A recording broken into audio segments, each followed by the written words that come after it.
Welcome back to the Bourbon BS podcast, everyone. This is episode 267, and we are joined in the studio this week. We've got obviously Nate Hale. I'm Steve Crane, and we have, it's not your first time on, Spencer Lappin. Legal now, baby. I'm legal. 21. 21, baby. Wow. Been on 21 times. We're going to be joined by another special guest here momentarily. Just go through the little business here. We want to thank you guys for supporting the show through patreon.com/Bourbon and BS podcast, and also through Venmo contributions at Bourbon and BS.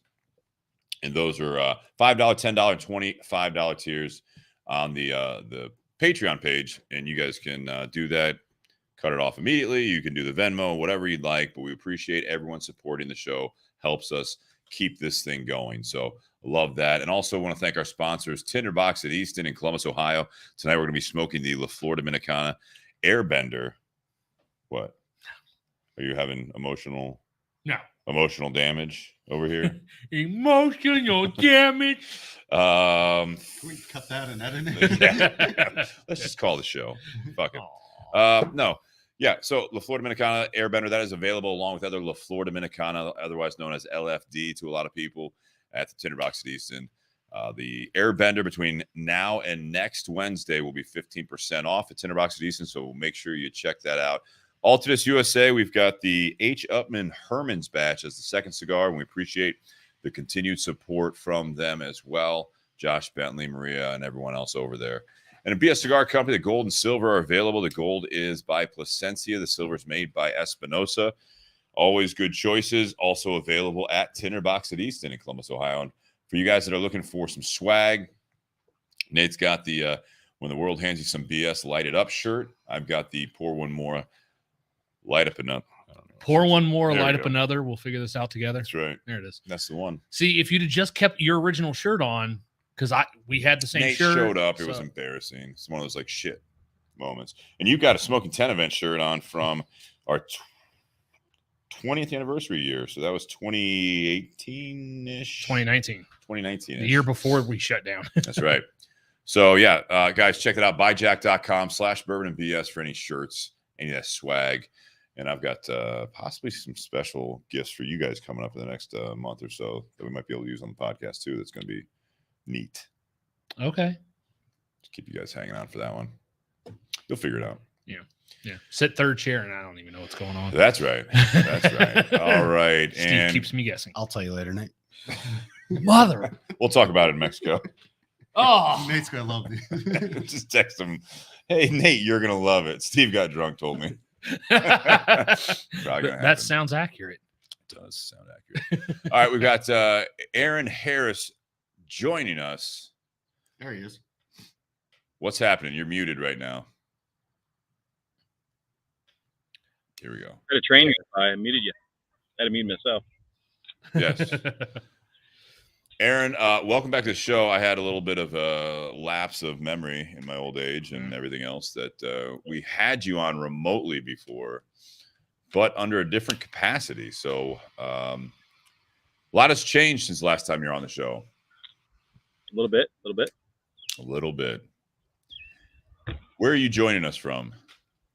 I am in the courtyard at Green River Distillery in the luxurious Owensboro, Kentucky. Luxurious. It looks luxurious there. Luxurious is in barrels aplenty. Yeah. Beautiful. And you've been with Green River Distillery. Is it Green River Distillery or Spirits, or what's the official, what's on your business card here? I don't know. Green River. So Green River Distilling Company. Okay, there we go. What the official name for us will be. That was way off. Is. And you are, what all you guys do down there? Because we've got two bottles that you guys gifted to the show, and it's the straight bourbon and then also the wheated bourbon. These, for our listeners here in Ohio, just landed in the state. Last week. But yeah. Are these your core products? What are we dealing with here? What all goes on down in Green River? So Green River, we've bottled a lot of products. It's no secret that this facility was once the home of TerraPure, Terra Essentia. They were doing the quick aging for a lot of spirits. new ownership, all of that previous, all those previous projects are no longer at this facility. We are strictly distillation and bottling facility. We don't do any of the quick aging. The only aging that's happening is these warehouses behind me. So the business model changed a little bit to more historical or traditional distillery. Yeah. Those are our two core products. We will release two more, I believe, by the end of the year. We should have our single barrel program starts May 1st. So there should be about 100 single barrels that come out this year before the end of the year. Wow. With us. Next year, that looks to, they're projecting 6 to 8 times worth of that kind of growth. So should be pretty fun. I know there's hints of a straight rye at some point. We only have 3 recipes. So we're at a 21% rye, 21% wheat, and a 95.5 rye. Okay. So it's a great mash bill there. You love that mash bill. So for the most part, we're bottling those two products you got right there. So Aaron, one of the reasons why they wanted to have you on, I traveled to Kentucky as a sales rep, and I was in Owensboro and just looked up distilleries in Owensboro, and you were it. So about 6 months ago, I went to the distillery, and you only had the 5-year at the time. And so I was pleasantly surprised to see that it just was released in Ohio about a week ago. And now you have a second version, but I had the distillery to myself in the middle of a random Tuesday. And, very personal. And I didn't know that you were there. And then I told Nate that I was there, picked up a couple bottles for everybody. And then he was like, hey, they said hi to Aaron. There it is. I had no idea you were down there, Ohio. And, but it's a beautiful place, beautiful part of the world down there. Yeah. A lot has changed since, a lot has changed in the past 2 months. We just came off of about a 15-day shutdown and tore out a lot of equipment, put in a lot of new equipment. So it's been big. Wow. What brought you to that company? I know you were here locally for, what was it, about a year or two, not all that long. Just shy of 2 years, I think. Yeah. Really was family. My wife's, family is from Bardstown, and it was time. It was time to get back home. You can't beat having the support of your family just close by. That was what we needed with 3 kids. Sure. So that was the best decision for the family. I think just for example, I think I emailed a few buddies just to see if there were any, openings out there, anything for my, expertise. And sure. Less than 3 weeks later, I had the gig here at Green River. So it's been pretty nice. Very fortunate. Sounds like it was kind of meant to be as far as the timing goes. That's pretty unheard of. To just randomly call someone and, oh yeah, we'll let you be the head distiller. Go ahead. Yeah. I've tried. They have not taken my calls. You got to have the right lifelines. Fair enough. You need to know more people. The people I know are on the podcast, so they weren't able to hook me up. Oh man. Gym rats. Hey. So let's talk about this first one that we're sipping on here. So this is going to be the Green River, and this is Kentucky Straight Bourbon Whiskey. And one thing that I noticed about this is DSP KY10, which is not everyone knows what that is, but can you kind of go over not only what that means, but kind of a little bit about this? This is the original product, right? This is the one you saw down there. They only had those. They had hundreds of bottles of it and said, this is what we got. We're coming out with a couple things in the next few months, but please try this and you can buy as many as you want. Yeah. So this product released when OZ Tyler, so the facility was shuttered for 2 decades or more. And when the facility opened back up, they opened under OZ Tyler. And then once they obtained the rights back for Green River Distillery, they then changed the name. And then the product launch was, the core product was changed to the Green River Bourbon. So prior to Prohibition, this facility was opened, I believe, in 1885. So this distillery has been around for a bit. Prior to Prohibition, it burned down. It was rebuilt by the Medley brothers back in the 40s, I believe. And it was ran up until late 80s, and then it was shuttered. It shifted hands a few places. The original DSP was Kentucky 10, so that means it's the 10th oldest distilled spirits plant in the state of Kentucky that was permitted for it. While Medley's owned it, it was DSP 49. And then when they opened it back up, they were able to obtain the DSP 10. And so with this bottle, though, I mean, you said this is one of your 3 mash bills, correct? Mm-hmm. So this would be obviously the 21% Rye. Right. 21% rye. So yeah, so you got 21 rye, and then this one's 21 wheat. Okay. And what's the age on this? Is it on the bottle? No, it's at least 4 years. At least 4. No, there's no age statements. I can tell you that the first bottling they did, it was a 5-year product that they bottled.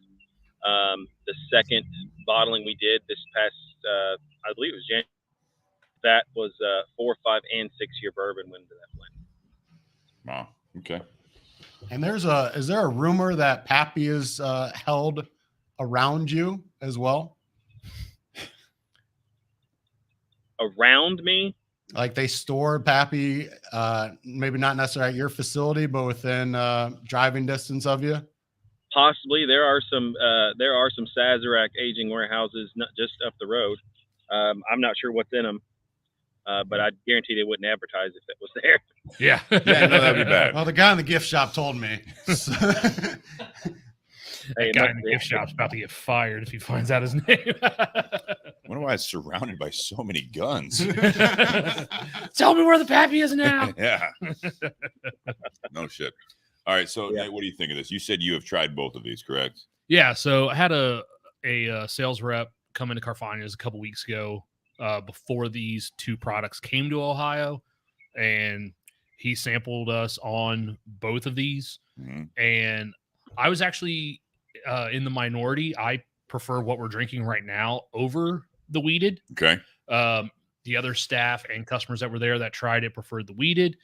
When this actually did come out last Friday at Carfagna's, between Friday and Saturday, we sold all the weeded bourbon, and no one bought the rye mash bill. Zero. That we're drinking. No one. Everyone bought the weeded first. Why do you think that is? I think so. People see weeded, and that's typically going to be a little bit sweeter of a flavor profile to it, which it is. And I think also some people sit there and they're like, oh, weeded, Weller, Yeah. Maker's Mark. That's what I was thinking too. That's, when they hear weeded whiskey, that's, I think, what a lot I of people did have it compared to a Weller 12. The weeded? Oh, really? Yes, I did. Okay. All right. Looking forward to that one. I didn't. But I mean, we sold Good. Sunday and Monday, or actually, no, I think Monday I sold all 6 bottles of what we're drinking right now. Okay. It was just about, telling people about it, telling people the story about it and stuff like that. Yeah. And getting it into people's hands. What's a run at your store? In the state of Ohio, both of these products are $34.99. Pretty good bottle for $34.99. Yeah, exactly. And then also like telling them about the bottle shape and the design and how you play quarters with it. And then like I would actually take one of the bottles, put it on our bar top, grab a quarter from the register, and like start slinging it towards the bottle. And be Yeah. like, What's the story behind that here? Last I understood, it was an accident, pure accident. Someone brought it to the attention that, hey, you didn't close the horseshoe at the, on the bottom. We can slide a quarter through it. No shit. So now I think with this launch of the weeded, there's gonna be all kinds of stuff out there promoting different games for it, table hockey, different things. well, and I think that's why you also in the care package you sent us this little box that has the 2 coins in it. That's Is that awesome. Is that specifically to be able to play the game? Well, there were different tokens that Green River had back in the day. I don't know if they were tokens for No. just passing the brand around, but we have some actually like $50 size Green River tokens at the distillery, and they're You got very $50 neat to play with.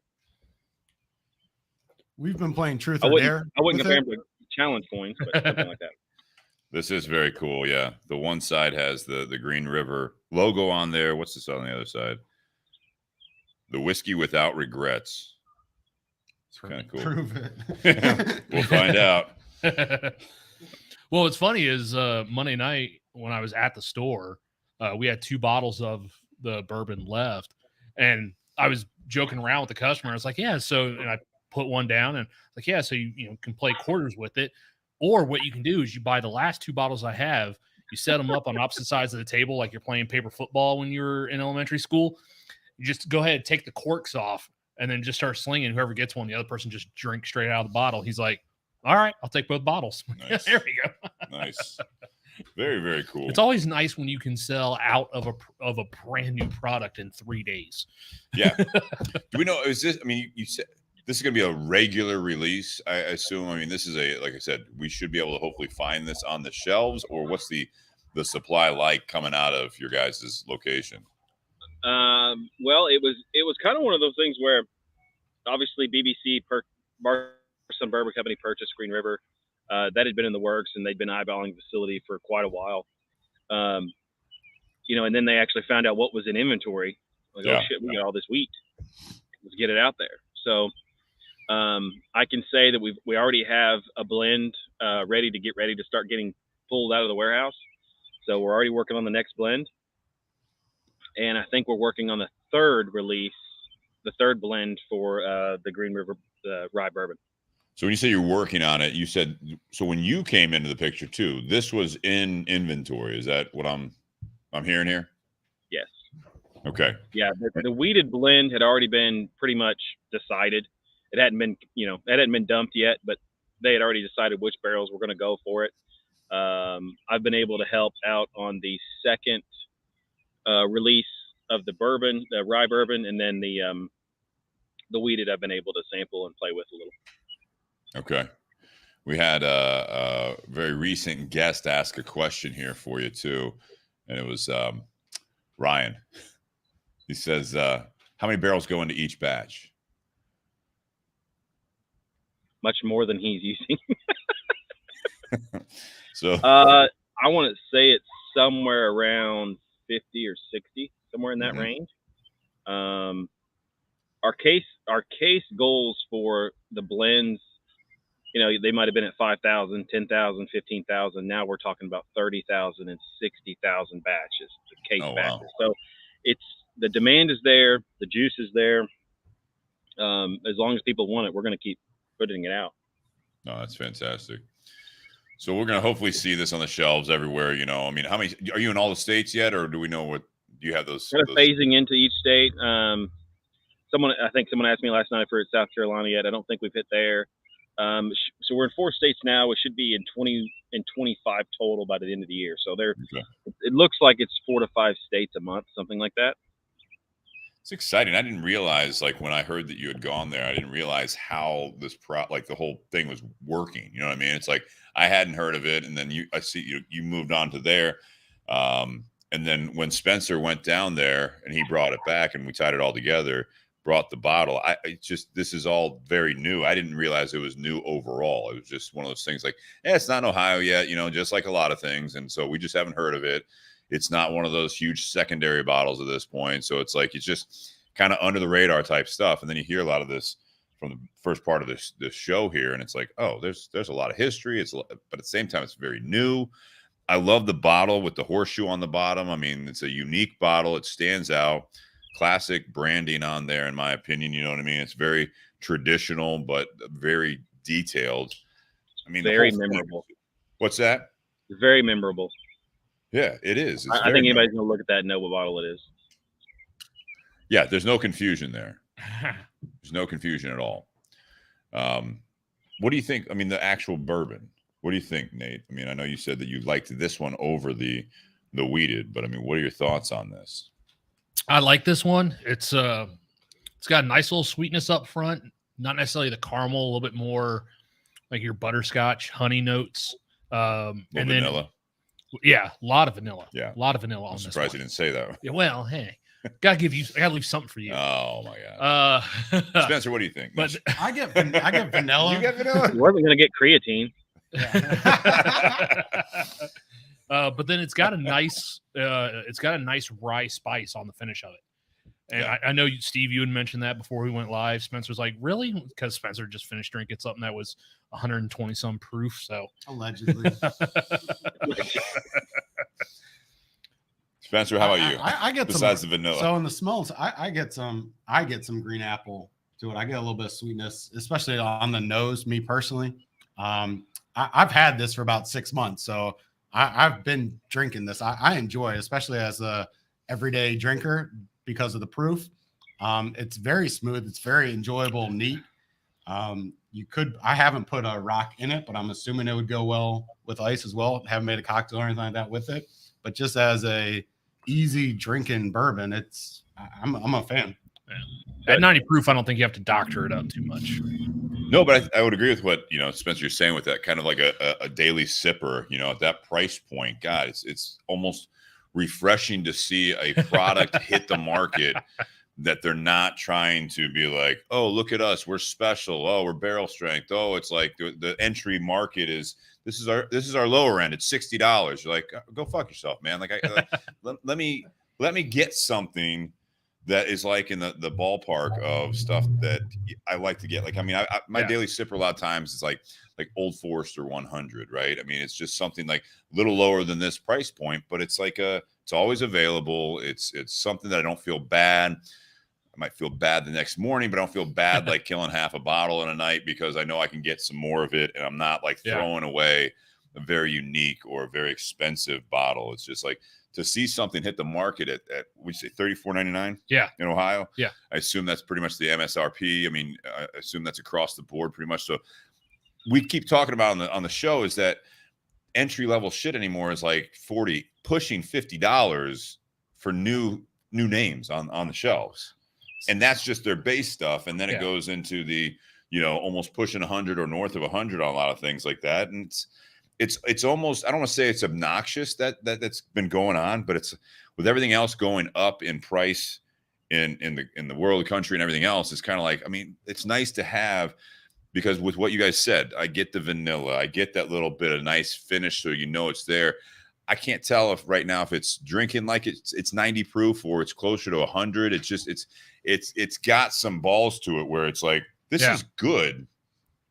It's not like some of the other stuff that's in that 20 to 40 range as far as price point. Yeah. That you're like, it's just like watered down. It's just like forgettable. It's forgettable. This is something that you're like, oh, this is. So Monday, I couldn't guess. I'll say this. I couldn't guess the price on this if we weren't talking about it. Oh, yeah. I'd guess and be like, all right, I mean, even the overall package. I mean, it doesn't look like a $35, $36 bottle. Not at all. I 100% agree with you. So Monday we had our sales rep come in, and he was pouring some samples, and we happen to have a customer at the wine bar as well, and a really good customer at Carfagna's. And my director actually told the rep, like, hey, pour this guy a sample of both of them, see what he thinks. And he's normally a wheated whiskey guy, so we thought he was going to be all over the wheated bourbon. He actually preferred the regular bourbon with the rye in it because it tasted hotter than what it actually was. This one, what we're drinking right now, the regular bourbon with the rye mash in it. Let's crack that other bottle here. Yeah, you say it tasted hotter on the front or on the back? Just everywhere on the palate, just tasted a little bit hotter than what the wheated one did. And again, it is non-chill filtered, so you're getting all that complexity, mouthfeel. If you're looking for a Kentucky chew, you're going to pick it up. Yeah. Can you explain to people that may not know what chill and non-chill filter does, or how that process works?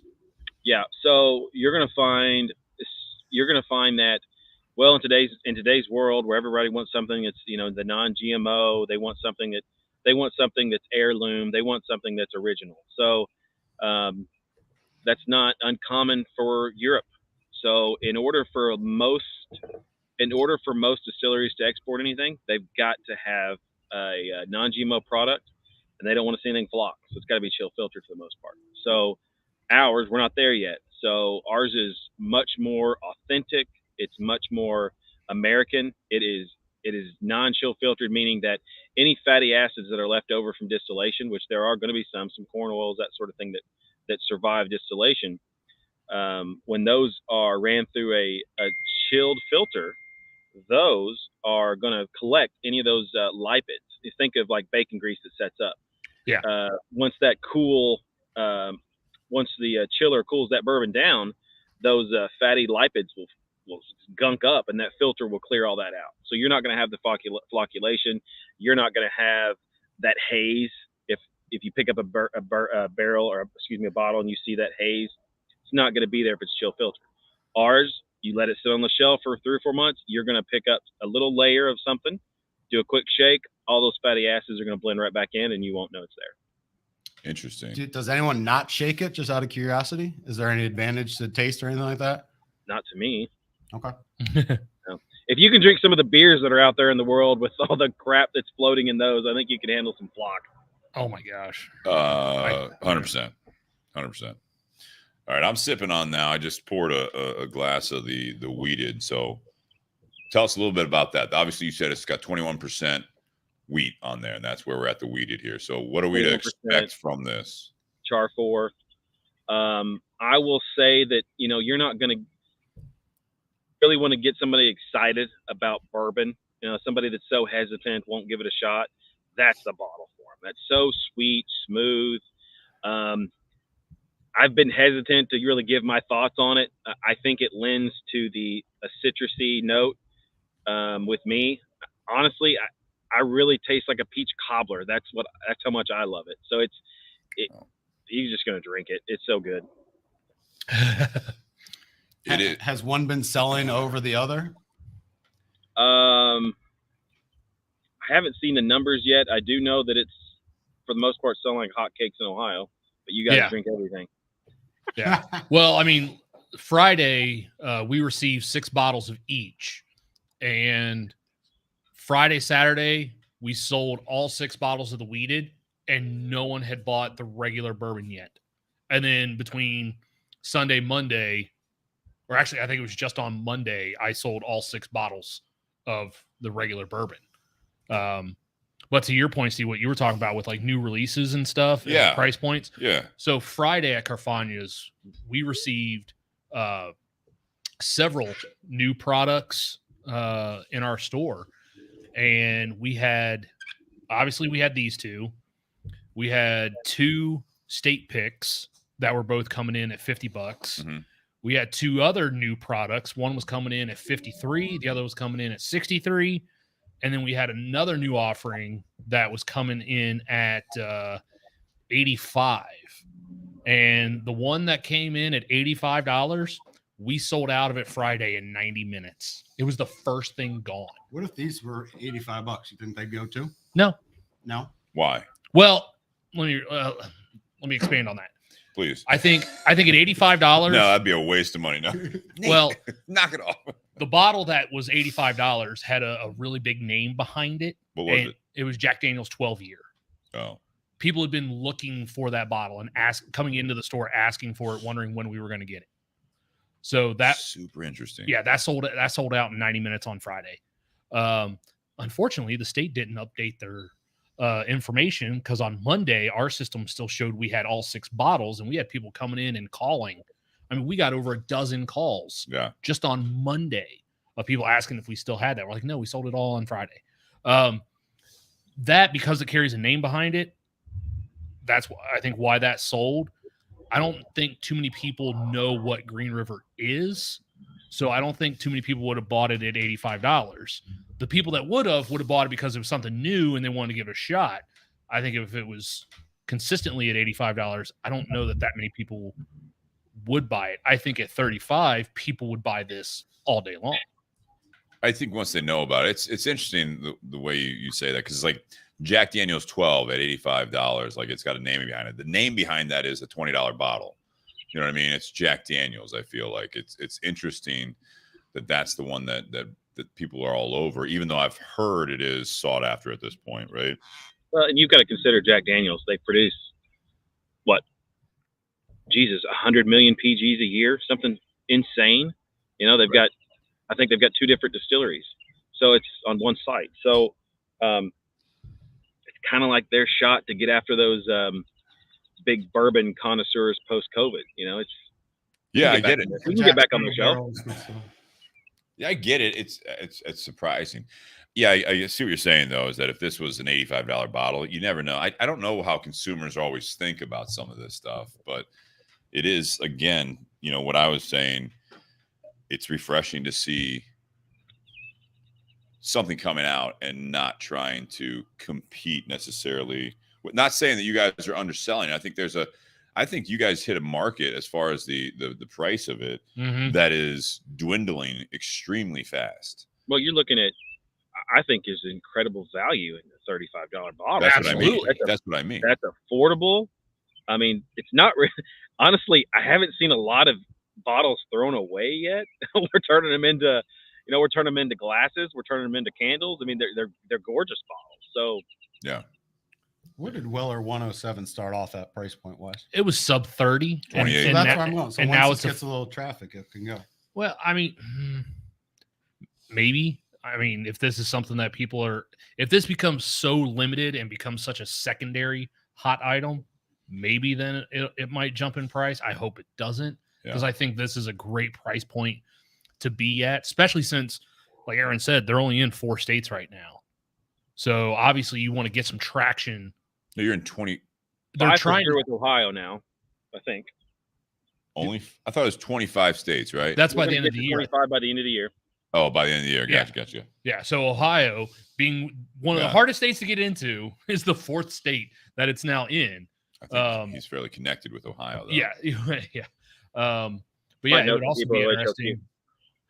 It would also be, Steve, with some of our mutual connections between you, me, and Aaron, when they start doing their single barrel program, maybe we end up on a tasting panel to pick some of those. Very cool. Have they done one yet with you guys? They said May. May is when the single barrel program starts. Okay. With OHLQ?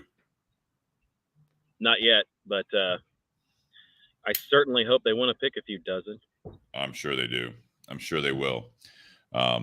Yeah, this is definitely, it's refreshing. The weeded, you're absolutely right. I mean, you said peach cobbler. There's definitely some fruit to it. That's me. A lot of people are going to say it lends it to the young note, but it's also wheat.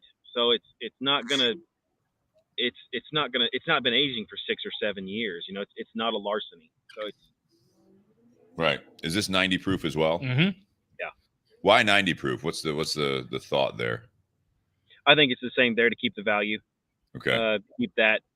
We're just keeping it on brand for that. Yeah. Now the next couple releases, I haven't seen price points for those yet, but I think they'll be on brand to provide value for the consumer, because there's a lot. I'm going to tell you guys, there's a lot of barrels behind these bottles. So I think right now we're sitting on, I think we've got 26 or 27 warehouses full of bourbon right now. So, and we've got one we're trying to help 5, you, but we can only do so much, If you want to send a barrel to Steve's garage, I mean, empty. This is, I mean, it's interesting. Like I have no, like you went on the tour, right? It's like you're throwing off some of these numbers here, and it's like, how is this that big of an operation with it just now being, in a sense, revitalized? I mean, I understand it changed hands, like you said, but it's like that's. I feel like those are pretty enormous numbers for something that is not known on the market. Yeah. I mean, so a big thing for us is for the past 2-3 years, they've been putting away. So Hang on, you froze up there. They've been putting away how much? You broke up. About 250 barrels a day. Jesus, it's a lot of barrels. So right now we're a shade over 300.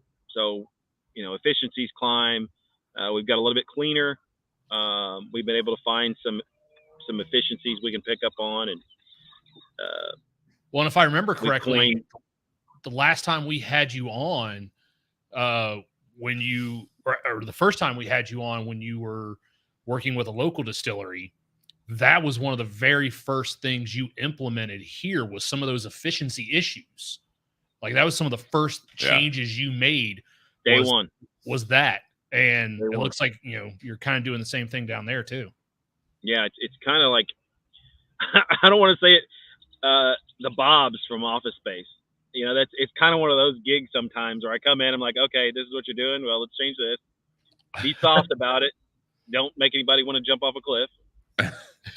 What would you say you do here, Aaron?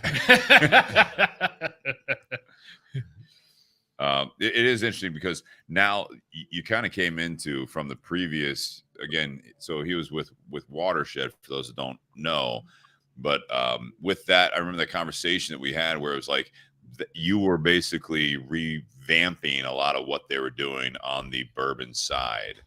That I think is carried on to what they're doing still to this day. Now that you're even with Green River, is it similar as far as what you're doing? As far you're basically taking what they started, they brought you in because they were looking for someone. You applied, like you said, within a few weeks of looking, and you walk in the door. Not only are you doing efficiency, but are you revitalizing or like revamping the direction of the program?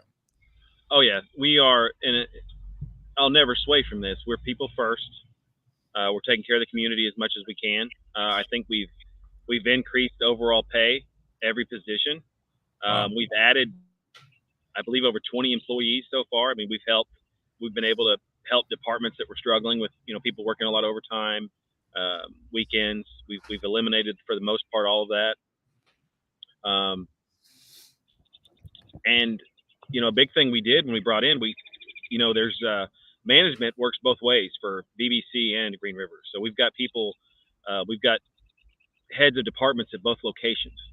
So we're pretty intertwined. So there's not a whole lot that we can do that the other facility doesn't know about and is there to assist, whether to be the guy there in the trust ball or the guy literally managing with a stick. Sometimes you got to do that. Yeah. Yeah. What do you think? Are you drinking the weeded? I am. You have not had. I have not had the weeded. I might be in the minority as well. I happen to prefer the first one a little bit. Maybe that's just because my palate might be a little jaded from the first one. But I happen to just like the flavor and I think you called it the strength of the finish a little bit. That little rice spice kick towards the back. Me personally, and I do like weeded stuff, but I think I got spoiled by the first one just because I'm a little bit more used to it. Yeah. Are you getting the peach cobbler that he's talking about? I don't eat much peach cobbler in my days, but I would say the night is young. The night is young. No, hey, I really listen, Mr. Clean. I bet it'd be great with no explode. What did I say something to him the last time? the sexual tension is strong. Listen, I may have got a message on a bet if I could work in Mr. Clean. I think he's got to pay up now. And Aaron, you're an hour you're an hour behind us. Is that right? Yeah. So it's going to get dark. I think the lights are going to turn on for me in a minute. Yeah, it's pretty beautiful where you're at. I'm a little jealous that we can't be seen outside with you. There, it just looks like God's country out there. What I was saying about the peach cobbler, though, is that it does have, like I said, it's got some of like that fruity note. It's not your typical what we do. The fact you said peach cobbler, it was the fact that like it's not like apple. It's not, it doesn't have as much of like the first bottle there. I don't think it has as much vanilla. Now, again, going from the straight bourbon to the weeded bourbon, it'd be interesting to start all over again on a fresh palate and go from the weeded to the straight. But drink some water. Well, I'm just saying it's the fact that there's very little spice on this one on the weeded bourbon. It is a little bit more of a fruit. I'm leaning to citrus, but it's not like citrusy. It's not orangey. It's not that apple that you get. I think a lot of bourbons, just in general whiskeys, you'll get a little apple with the vanilla. This is like you said, peach. I wouldn't have placed it as peach, but it's a different fruit. It's not your typical flavor, in my opinion. Yeah. Don't hold it against me. Don't hold it against me. I would throw a cap full of water at it, see if it opens up. Yeah. So it's smooth though. I mean, it's a lighter bottle. It's definitely a lighter whiskey as far as the overall on my palate. You know what I mean? So Ann Demick from OHLQ chimed in the first 6 days that this was available in Ohio, the state sold 158 bottles of the weeded and 151 bottles of the rye bourbon. So kind of, both of them are saying, most agencies, I think, probably got equal amounts of both. Yeah. I know at Carfagna's, we're actually going to have a featured cocktail coming up with one of these two products, and so they're actually shit. going to transfer. They're actually going to transfer in like 4 cases of one and 2 cases of another, because we sold Very it cool. so quickly. What cocktail do you think? I mean, I forget what cocktail Raj was talking about, but he was talking about having it as a feature cocktail at the bar. it's funny. Aaron, I mean, is there a like cocktail? Like, do you guys have? I guess I've not been there, so I mean, do you guys have a bar, a gift shop? I mean, how's that? How you guys laid out there? Spencer, you've seen it. So at our visitor center, there are 3 bars within the visitor center. So we've got. Oh gosh, I'm here.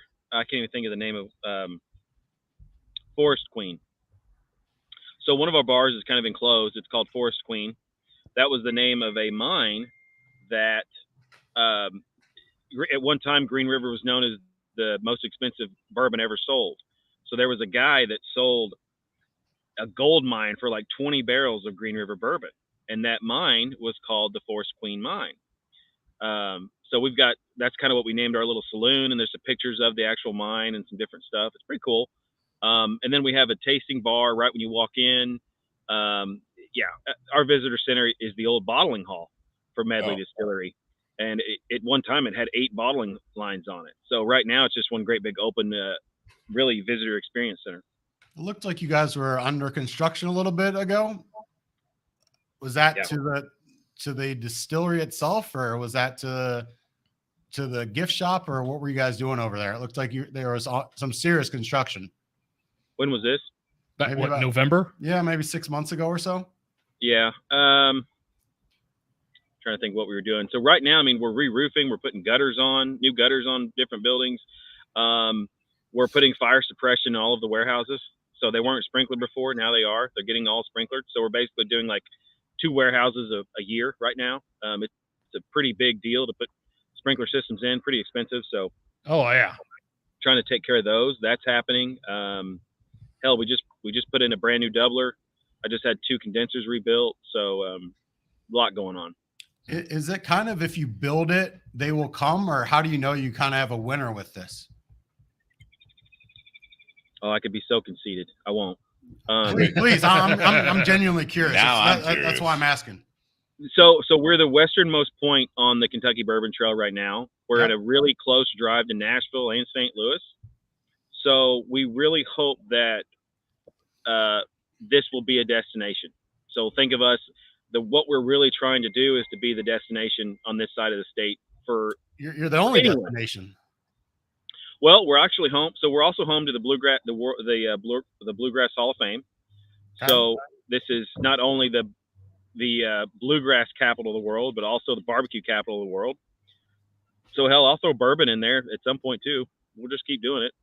Yeah. So I do agree with you. If you do add a little bit of water to it, it definitely opens it up, at least on my end. And I get a few more flavors I didn't get it originally. I put 2 drops in. I'm about to take a sip of it as well because I'm curious. Because a lot of times at 90 proof, I don't even think about doing it.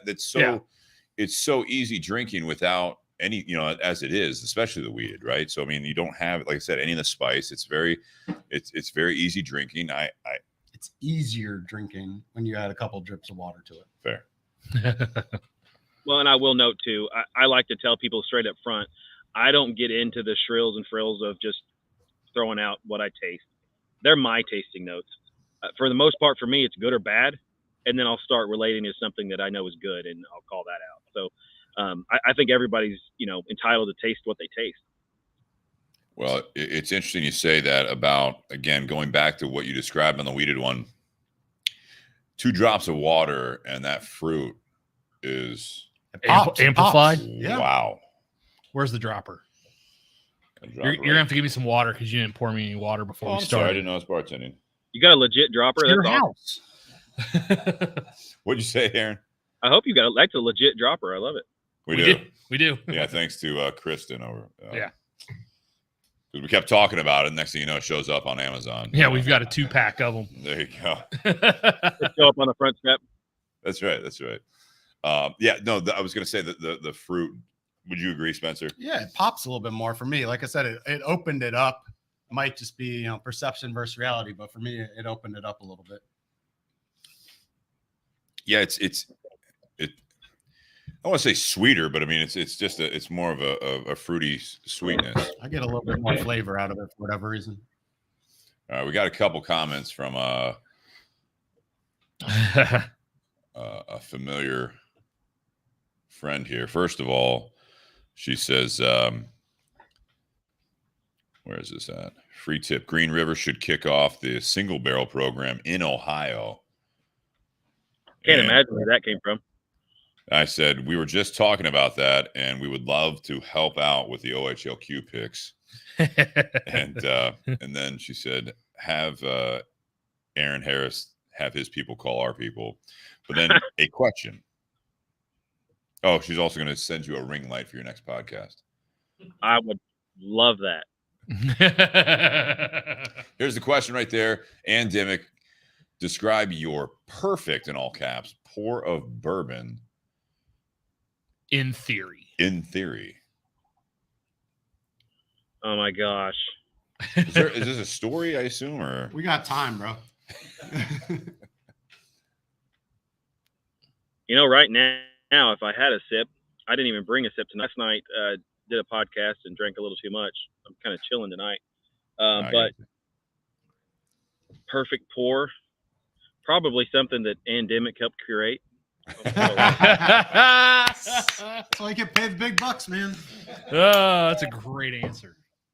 well played? Gosh, what was it? There were three. There was the King Chambers, and there were two King others Chambers, that came out. The King Chambers was one, because I had all three of them. There was the kitchen and the ladies. Was it something honey? Was it honey? Something honey? There was the ladies of Watershed did one. Yeah. She'll call it out in a second.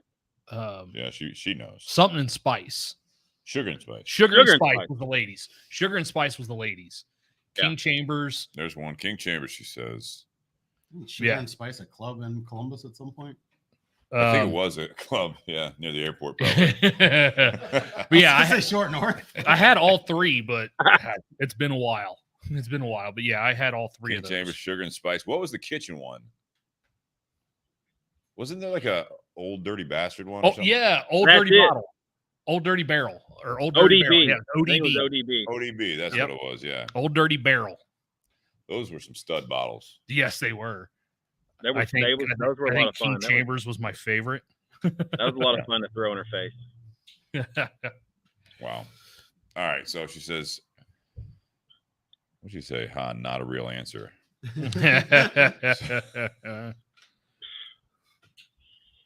Steve, Okay. what is your We'll work what's on your it. perfect pour of bourbon? Perfect. I don't. That question, perfect pour bourbon. I don't know. The one that's free. No, Well, That's in front of you. the one that's in front of you. That's a T-shirt. That's the one next I'm t-shirt. drinking now. Yeah. I don't. Yeah, the one that's in front of you is probably. That's not always the case though. After you take a sip of it. I'm going to say there's a lot of external factors that go into that thought. Where company. you're at, who you're with, type Yeah. thing? Are we on the beach? Are we sitting on top of a mountain? Yes. Yes. Yes. Do we have a cigar Guy, in hand? In theory, she said. All right, I'll go. So, answer question. Is there a right answer? There is. And you is guys there a aren't right doing answer? it. Yeah, That's what I'm I wanna about to know. do it. All If right. you say anything from Saturday, I'm gonna smack you. It's, I'll send it's one not a from here. particular bourbon or anything like that. For me personally, just thinking of the question, it's something that kind of hits you in the mouth a little bit when you first have the first sip, just like you would, and then as you just start to enjoy it, it becomes the everyday drinker. It becomes the drink that, hey, this was a little harsh at first, but you get used to it, and your palate is adjusted to it, and it really just starts to become something smooth and enjoyable. Something along those lines. Yeah. I like it's different circumstances. She says, I was hoping you guys would go situational. I think, perfect pour bourbon for me, it is depending on the mood, but it's not necessarily depending on the situation. It has to be fitting, right? Do you want someone to describe it to you before you have it? No, not necessarily. I mean, there's so many, like, you go bar life. Like if you go into a new bar or a bar you trust, right? And the bartender comes to you, hey, I got this new bottle, I know you're gonna like it, and you sit down. I mean, it's just the whole experience. You got the wood bar, you know what I mean? You're in the bar stool, you're sitting there, and you got the whole wall of different. So you're at McClellan's. At McClellan's, or no, it's I like that part of it. I also a good nightcap. Like, for example, out of these two bottles here, the straight bourbon is more of a leaning towards a nightcap. That's what I'm expecting. That's like a getting there to a, again, everyday drinker. I can have it without having to crack or pour more out of a bottle I can never get again, or a super expensive bottle. So this is just like a normal, long day at work. I don't need anything special, but I want it to have a little bit of spice. I want it to have a little bit of body to it. Some of the flavors that I enjoy, the vanilla, more the classic pours, vanilla, caramel, dark fruit, a little oak to it. You know what I mean? I like all of that, and I really mint, not as much, not necessarily. I'm more so like the straight bourbon here is leaning towards that. A perfect pour would be, I would love to try this for a nightcap, 115, 120 proof. I want to have, just see where it would be at, just amplified a little bit for a perfect pour bourbon, because I do tend to, I don't go high proof or barrel strength all the time like some people do. Mm-hmm. I like the 90 proof. That's why I like this as an everyday sipper. But if it's like a perfect pour, it's something that I know I like the flavor profile, but it's something that and this might be a little bit too descriptive of my drinking habits. I was going to steer clear of habits because that sounds bad. Problem. You're going for, I was going to say my routine. That's just not good. My whiskey, my drinking enjoyment would be. I like it when it's a glass that's gonna last me a while, and it's not about the quantity. So if it's got, if I'm envisioning this, and Aaron, I don't know if you guys are working on some of that stuff, but this kind of a mash bill, a straight bourbon at a barrel strength, with the spice it has on the end of it, as it is now at 90 proof. Mm-hmm. You amplify this up as far as just overall, just with the barrel strength. That's even like a 2-ounce pour. That's going to last me a while, because you take a sip and you sit back and you are still experiencing that sip for a while, for minutes. Yeah. You know what I mean? It's not like the weeded one. That's going to get me in trouble. That's going to get me in trouble, because it's like, oh yeah, like just, it's just talking, like, it's like, oh yeah, absolutely, I'll take another pour. It's like, that you've had 4 of those in 25 minutes. I'm like, oh, did I thought I was drinking, because it's easy drinking. It's smooth. It's sweet. It's an enjoyable drink. You can keep going back to it, because it gets like your mouth watering with that sweetness to it. You know what I mean? So Nate, how about you? What's your perfect pour? For me, so far, I would say my perfect pour was 2 years ago when you and I were down in Louisville, because I brought a bottle that I had been holding on to for almost 8 years. And like, it was one of those that when I bought it, I'd always told myself, like, this is going to be a special occasion bottle. And then one of the regulars that used to live in town at the Tinder Box was like, sometimes a special occasion is it's Wednesday. I like that. And so when Steve and I went down to Louisville back in June of 2021, Steve didn't know it, but I had actually taken that bottle down, and I'd bought it in September of 2013. So 7.5 years and change. How was that Maker's Mark? It was not Maker's Mark. Get the fuck out of here. But no, I took that bottle down, and the first night that we were in Louisville, I actually brought that bottle in my cigar booze box that I have, that my wife had custom made for me, and it was actually specifically designed to carry that bottle, that size bottle. And I took that down, and Steve thought I took that down to be able to bring bottles back. But I actually took a bottle in that case down on that trip. And our first night in Louisville, I took that bottle I took glasses to my room so Steve didn't know what I was pouring. And I cracked that bottle for the very first time. We had to be blindfolded. We turned around 3 times. Are we going? But can you say what it was? Sounds like a first date. No, the anticipation is fucking killing me. No, it was I woke up without my pants on. So I'm naked. It was a custom blend of Angel's Envy for a cigar shop in Riverside, Indiana, right across the river from Louisville. And it, like I said, it was something I'd bought within my first month working for LFD, and I had that bottle for almost 8 years. And I figured us going down to Louisville to tour some distilleries and stuff, like that was the time to take that bottle and open that bottle. Great and story, man. I've only ever shared that bottle with 3 people, and Steve's one of them. I've never drank that bottle. The other 2 are dead. One of them is Josh that works at the Tinder Box. Well, fuck, dude. I want to try that bottle. Yeah, sorry, Spencer. You weren't on the short list. I only have 3/4 of it left. Yeah. No, I've only ever shared that bottle. I've never drank it by myself. So Spencer, if you ever come over to my side of town. So Ann answered the question here, by the way. She's of the opinion here. I'll put it up on the screen here. There's nothing like a dusty old rick house. It's like being hungry in the outdoors. Hunger is the best sauce. So is an old rick house and a thief. So she said, thieving from a barrel in a dirty old rick house with people you absolutely love and admire. That's a great answer. What an endemic answer. That's a copy and paste if I've ever seen it. That's so much better than our answers. It is. It's so like much if better. we could only tweet, you know, That's we could only have like 40 characters. That's you know? Tell you what. That's a new whiskey Hallmark cards. You know what I mean? Like that's it. Yeah, That's it. She capped it off. Yeah, they need a section for like when you give a gift bottle to someone, like Hallmark cards for that. That would be on. That'd be the best seller right there. You know, I'm sitting here thinking, I'm like, I guess I kind of have a bottle like that. Do you?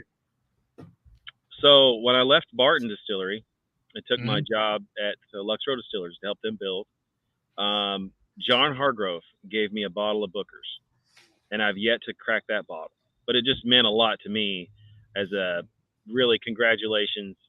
You know, this is kind of your first step out, you know, out of this, you know, institution to try take a bat at it. So I guess there's sentimental stuff, the memorable things, the ones that mean something the most. Those are pretty cool.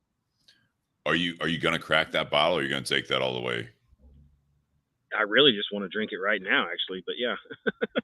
Steve, let's get in the car. Let's go. 6-hour drive. 5. According to my iPhone, 4 hours and 59 minutes. But the way Steve drives, 4. I like that. Yeah. They're an hour behind. So you gain an hour. That's it. All right. So it's a 4-hour or 3-hour drive. Say keep the lights on, but I mean turn them on. Let's see. What is Austin? Austin Mayberry says, Aaron Harris back with us in Central Ohio again this evening with the Bourbon and BS podcast. Cheers, fellas. That's great. Yeah. And says, those are the best bottles, the ones with stories connected to people you love and admire. I mean, yeah, there's a lot. I would say I of admire this. you. What's that? I'd admire. You didn't admire me? That's no, fine. that's what I would say. I admire you. It was love or admire, so I'll go with admire. Thank you. Is that a conjunction? There's a conjunction in there somewhere. Yeah. Yeah, math is hard. Spencer, you like you said you like the straight bourbon. Let's kind of, before we get to the ratings, actually, Aaron, you've been with Green River Distillery, or what do we say, distilled spirits? Distillery company. Distillery company. For how long? You've been there for a year? So August of 22. So not even a year. Wow. You said this was something that, obviously you were looking to get back in that area. You put the feelers out, and, within a few weeks, this came to you as far as an opportunity. How you feeling about the decision to to work there? I mean, obviously I know you're representing the company, but I mean, on a personal level, when I reached out to you more recently about getting you on, and because, Spencer had toured the facility, brought that bottle back, and we said, let's get him on. And you're like, I'm back and forth. I've only got these nights free, and I'm moving the family and all that stuff. So, like, I mean, where are you at right now as far as like a headspace of being with this project? I mean, there's a lot of history, but it's also new. You made some quick changes as far as not only employment, but also with, as far as geographical changes. I mean, there's a lot going on here in a very short period of time. And I thought you were there longer, I guess. I thought it was like at least a year, but you're not even, I mean, you're what, 6-7 months? Yeah. So how are you feeling about it? I mean, is this a good fit? Is this something that you see yourself doing for a while? I mean, it sounds like you've got the keys to a pretty cool kingdom here at this point. Well, I think, yeah, I mean, it's all true. It's all very new. It's all very, very plush, but at the same time, the leadership at Bardstown Bourbon Company, most of the people that are running that I've worked with before or pretty good friends with.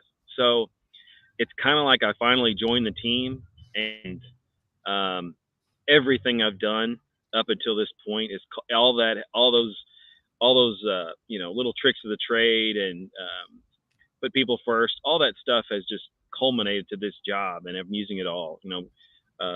Having the opportunity to run currently right now as distillery operations manager and head distiller. I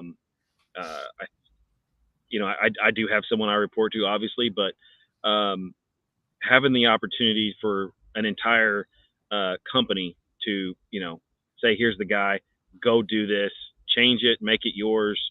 Also do a good job. It's very humbling. At the same time, it makes me want to do better every day. First off, I have the most amazing wife. She takes care of our 3 babies every day. And I'm here approximately 3 to 4 days a week. I'm on site. And then I go back to Bardstown for the weekend and 1 day a week in the middle of the week. And then we did just purchase a home within the past month here in Owensboro. And then congratulations. Yeah, I think awesome. come Memorial Day, we'll make the full move over with the whole family. So my wife is really in love with Owensboro. She likes it a lot. So far we've met some pretty cool people while we're here. And as far as the future, I'm going to do whatever, this business tells me to do. And I've done it for the past few years, staying the course. And, there's a lot of things that happen in life that just seem serendipitous, like you're on the right path. So I'm just fortunate enough to have the opportunities I've been given. And, I love it. I love every bit of it. That's wonderful to hear. Yeah. There's nothing but wonder. Are you intimidated at all by the opportunity that you have there? I think a lot of people look at this, and I'm not saying that it can be a super positive thing. At least I take it as sometimes when you feel that just a little bit sometimes of this pressure, right? Of like making sure like you little weight on your shoulders. Just you know what you're doing. You don't want to, like, I'm not. This is towards like just me and just in general, like. You got a lot of pressure. You want to succeed. You don't want to fuck up. You want to do all this stuff. There's a lot going into this. There's a lot of people that, are working with you. Like you said, I mean, people that you even consider friends. You fill this role that you have. I mean, that's being a leader. I mean, like being the head distiller, that's like being, in my opinion, it's like being the star player on the team, right? I mean, or the showrunner of a show. The showrunner. I mean, like eyes are on you as people get to know Green River. They're gonna get to know Aaron Harris more. Like your name, you're the quarterback. And I'm not trying to build this up like it'd be like, oh my god. I just think that, I mean, I was such in like kind of like my routine going into this interview tonight, and like I forgot. I was just like, hey, you have any questions about this? And it's like, yeah, I've been on before. It's like. I'm realizing I'm remembering this conversation from the last time, and it's like you keep getting the reins to these programs that people are putting trust in you, and it's like that's such a huge compliment. And it really is. It really is. Yeah. Right? and I just look at it, I'm just like, is there any level of like intimidation or fear of not necessarily succeeding every project? Because I think odds are there's going to be some hits and some misses and stuff like that, but it's like, it sounds like with this project that you have, or the people that are surrounding you, the company that you're working with, I feel that it's just, is it more excitement or intimidation? I mean, where are you at More on responsibility. that? Yeah, it's just, I'm trying to get, because there's so many people out there. They're like, man, I'd love to be a head distiller. Man, it must be nice. Must be nice. And it's like, well, hang on a second. Be careful what you wish for. That's my advice for that. In my core, I'm a pump and valve kind of guy. I love to be on the floor. I love to see processes improve efficiencies. I love to find a way to make it better. And when it pans out in my favor, yeah, that gives me a little bit of clout to keep going. But no, I'll say, I've said it before, it's kind of like my genuine line. If I put people first, if I put, if I take care of the people around me, if I'm treating the facility like it's mine, like it's my name, no, I will walk into the fire for that company and my people every day. And sometimes it does feel like that. But as far as like having the weight on my shoulders, no, I feel like it's spread out among, 50 other people. And, somebody's got to be the quarterback. Somebody's got to be the face, the front runner. I welcome that with open arms. And, I'll fight for that. Like my kids, that's another kid. But no, I love it. I welcome the challenge. And, no, I don't feel the intimidation anymore. Maybe at one time I may have. I love that. I heard something about, I was listening to a podcast and they're talking about like fear about going on stage or things like that. Yeah. Like, do you ever get fear about going on stage or doing a show? And the other guy was like, yeah, I always get nervous, but it's a fear. And they said to turn the fear into like the adrenaline, that you're excited, versus to use fear as a negative, but use that as, hey, because you care about it, use it as adrenaline, use it as excitement to actually do your job or do the thing. So just basically transfer it from fear to excitement. And it's the same type of nerves, but turn it into a positive if you can. Yeah, I think you have to trust, obviously, too, your experience, and if you're prepped for something, you know what I mean. And I think, there are people that are wired differently, and I think it sounds like Aaron is wired in a way that this type of responsibility, I think it suits you. It's man. like I mean, it's to hear you talk about that, and you mean it's true leadership talk, where it's like, yeah, no, there's a lot of surrounding, supporting people, and they rely on me, and I picture it's like you're looking at this position as if there is going to be some Green River bottles out there that your signature is going to start getting on some of these projects, and that's because of the way that you're tackling it head on.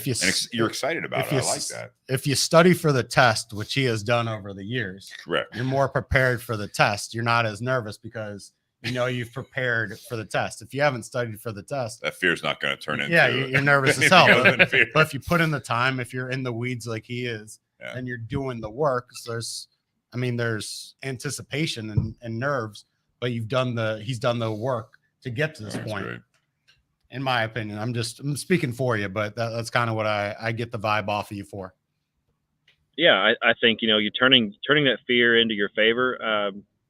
Public speaking was never anything I really loved to do, but when I get to come out and talk about my team and talk about what we're doing, and I'll talk about that all day. Yeah. Why do you go to Bardstown? Just out of curiosity, I know you mentioned it. What's the story behind you going to Bardstown a couple of days a week and going to Bardstown Bourbon Company?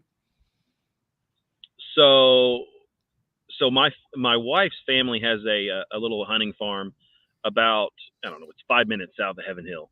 So we've been fortunate enough to stay there during this whole transition of testing the waters at Green River. Is it going to fit? And we've been fortunate enough to be able to just make a slow move into Owensboro. And that's pretty much my get my family check in, and you know, I basically tap myself in, let my wife get out of the ring for a while, and let her reset. And you know, I love being that family guy, to be there for my kids. And you know, I don't get to see everything every day. I get to, you know, live through FaceTime a lot of times, and yeah, I will. You know, I try to get with them as much as I can. There's a golf course right next to Heaven Hill that I've played a couple times, and you literally look at the water that they use right there, and it's just pretty cool that you see how big of an operation that is, and it's just kind of fascinating how that town has exploded over the past few years. Yeah, absolutely. Yeah. Well, let's kind of round. I mean, I love some of the comments coming into this. It's cool. I'll put this up on here. I don't know if you're looking at the comments, Aaron, but I don't guess I can see them. Really, what are you on, an iPad? I'm on my computer. On your computer. There's a way. I think I've not been on the other end of this, but it's something where I know there's some of. Nope, I got them. There they are. Yeah, there we go. So I like this comment. I'll put up on the screen for you from Ann. This is a real thing in a world of, quote, celebrity master distillers. Aaron is a real distiller who also does the podcast stuff. You know, with so many brands, it's the reverse. And, you know, Jonathan Herring, who's a supporter of the podcast and everything that we do, you know, he said it's like that in the cigar world. I mean, I think that sometimes, you know, where you're at, yeah, it's not necessarily, it's a legendary family. You know what I mean? It's not like the Harris family, you know, third generation necessarily at this point, but it's cool to see that, and the respect that I think that goes into you taking the time because of everything you're talking about between your family life and trying to make this work and the big move and being with this company and doing all this stuff. And I'm sure you got to be back in the office tomorrow morning. The fact that you take the opportunity even to talk to us and people that are listening, I think it's just really cool.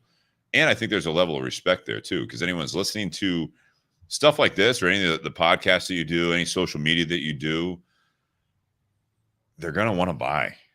They want to try what you're working on. Any new things coming out, they're going to want to try that. You know, I think the bourbon market, especially the bourbon market, cigar a little bit, but the bourbon boom, I think there's just so much of that secondary stuff. They're buying bottles for reasons that I'm not going to say you shouldn't buy. For those reasons. Why do you let that bother you? Which, secondary? Yeah. I appreciate the hustle, but you know, when you look at it from Aaron's perspective, and I'm not going to speak for him on this, but it's like, I look at something that you create and you want to like people to have, and they want to enjoy it. And then I learn, I don't know, maybe go to Aaron with this, is that you learn that, say you have a bottle, a product that you put out, and you hope that people enjoy it.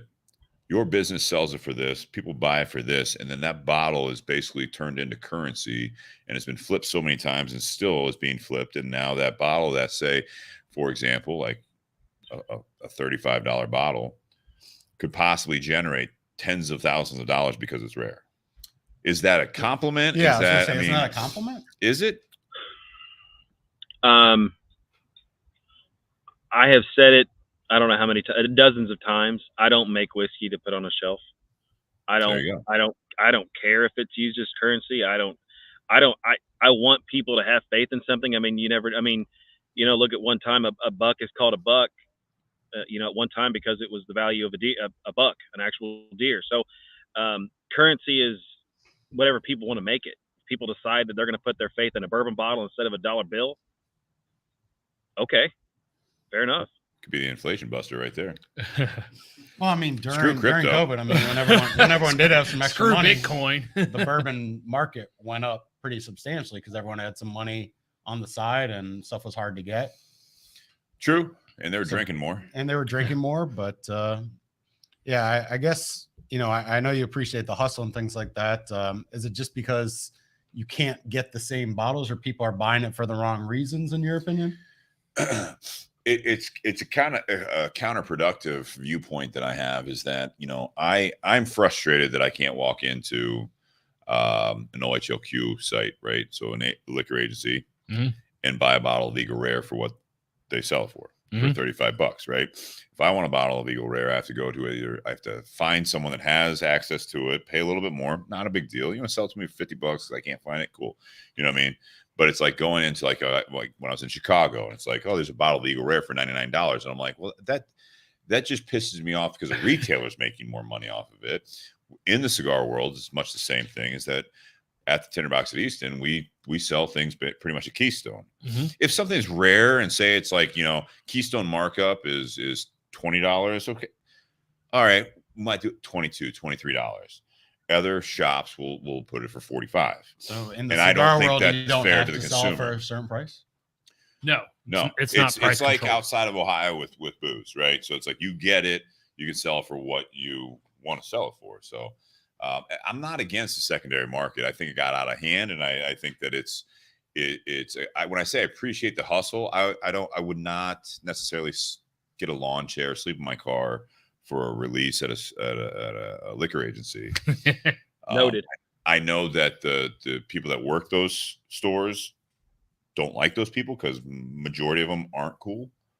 From what I understand, they feel entitled at this point that they should know more than people that actually work at these stores, and I don't like that. I think that there are a lot of good people out there that work it and actually support it and everything else, and they don't just constantly try to screw people over. But I when I say I appreciate the hustle,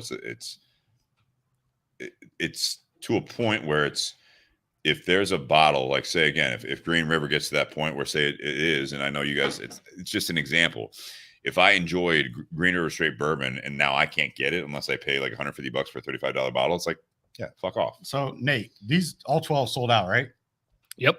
So would you care if you saw on a random website that Green River, because it's sold out, is now going for $60 and it's from Carfagno's? I mean, to me, bourbon is meant to be consumed and shared. Someone's going to drink it. Someone Maybe. needs to drink it. Like I've actually told this to customers. I don't really care for bourbon collectors.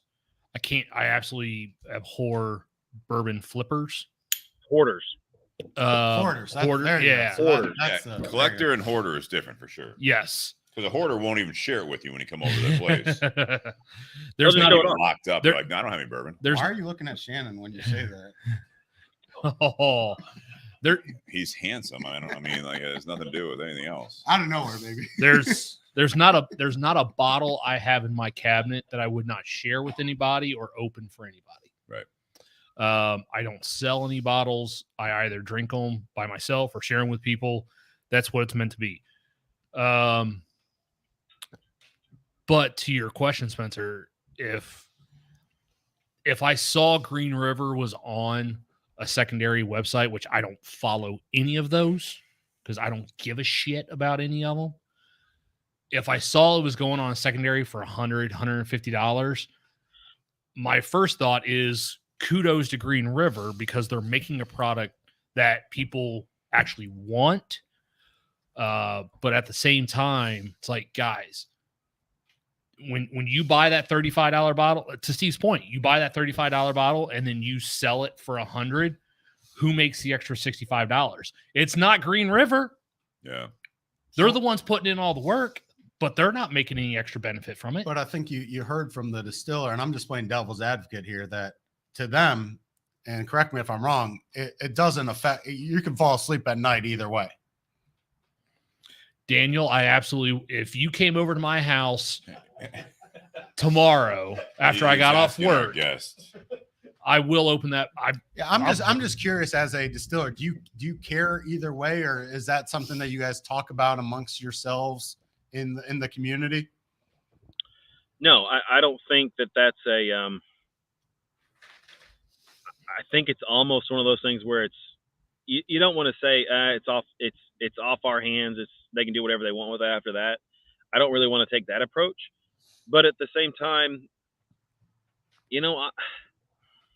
is it a touch disrespectful to just treat it as an object and not enjoy it? Like a baseball card or something like that. Yeah, open that guy up and take a look at it. Read the stats. Enjoy that moment in time that someone took a picture of and wanted to honor that person in a card. But the same goes for a bottle. Right now, those bottles that are out right now, this distillery has been in transition since it opened. It's constantly been open for sale. It's almost been transitioned a few times, but it's in the hands of a company that wants to make it thrive. It's not a matter of flipping it. It's a matter of,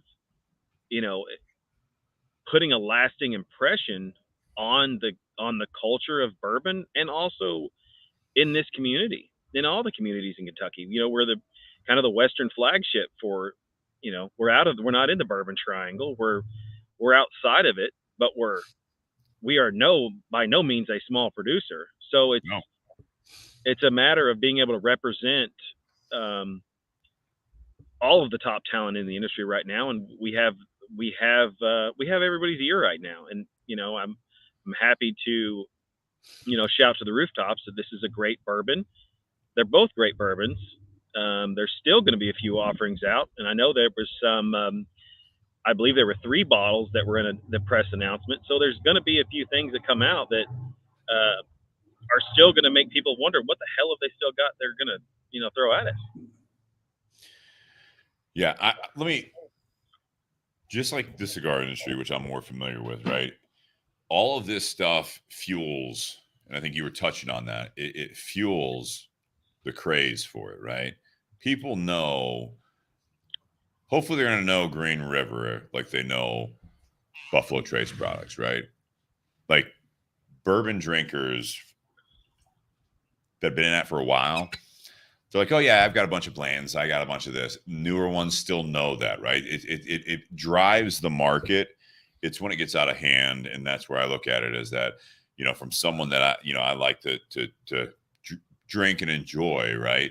I would hate now having, especially, I like these both, but I do like the straight bourbon, I think, a little bit more. And I would hate for that to not be on the shelf when I'm like, oh, I ran out of Green River straight bourbon. I'm just going to swing down to my liquor store and buy it. And it's like, oh, I haven't seen that in 6 months. I can't get it anymore. I got a couple bottles on old and stuff. That's there we go. One's on the shelf. One's on the shelf here. Thanks. Yeah.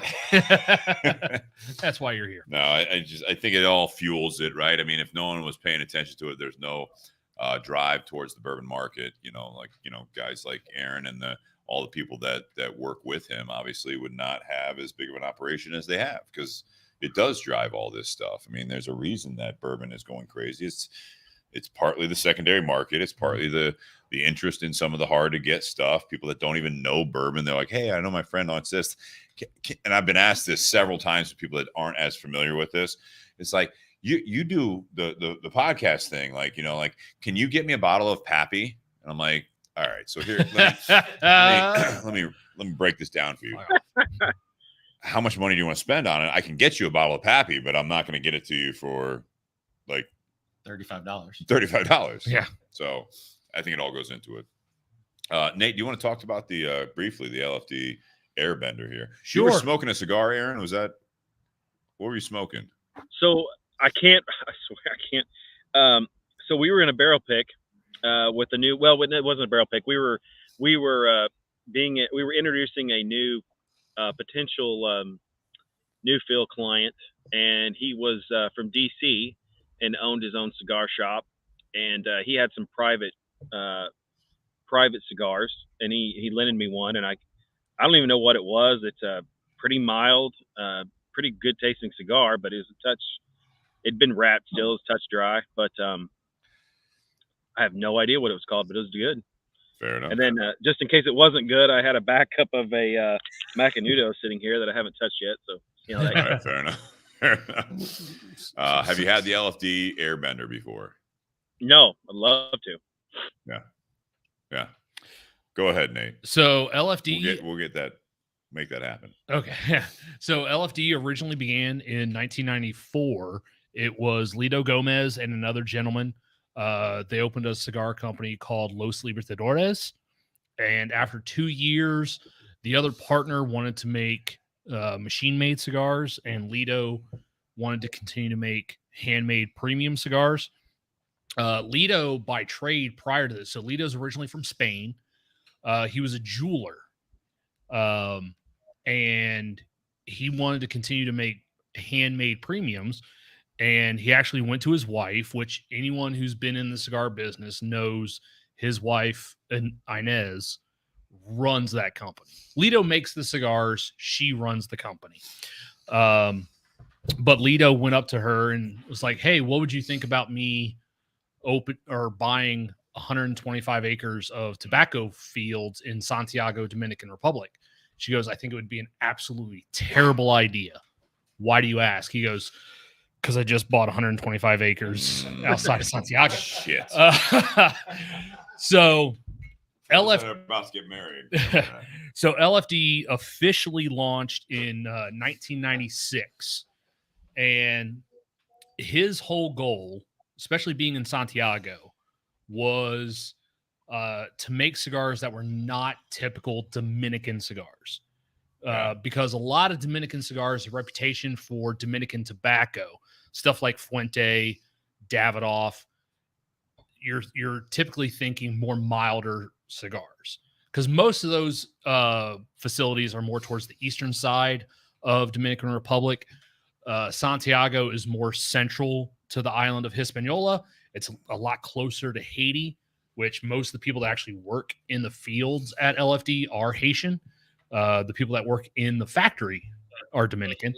But now Lido has over 200 acres outside of Santiago in which he grows tobacco. He's actually kind of surrounded by the mountains. And when he bought that piece of property, a lot of people in the industry, told him it was a terrible place to grow tobacco because of where he was located. Yeah. Turned out to actually be quite beneficial because he gets a lot of rain runoff from the mountains. So he actually gets quite a bit of water. I worked for LFD in 2013 and 14. When I got the chance to tour the farm and factory in January of 2014, he was actually building some water retention ponds down there. They have several curing barns down there, one of which is about the length of a football field. And that's where, the guys in the field will actually harvest the leaves, and that's where they'll hang them. At the time, he was one of only 5 cigar brands that actually had climate controlled curing barns, which down there is an absolutely huge investment. A curing barn, not much bigger than Steve's house, is about $70,000 down there. But what that allows them to do is increase the percentage of tobacco that's used for wrapper leaf. Right. In this particular cigar, the Air Bender, the wrapper is an Ecuadorian Sumatra. Everything else is coming from his fields, the binder and the filler. So when you smoke this cigar, you realize this is not a mild Dominican cigar. This is more medium plus, medium full. Especially as you get towards the bottom. Especially, yeah, it builds as you get on.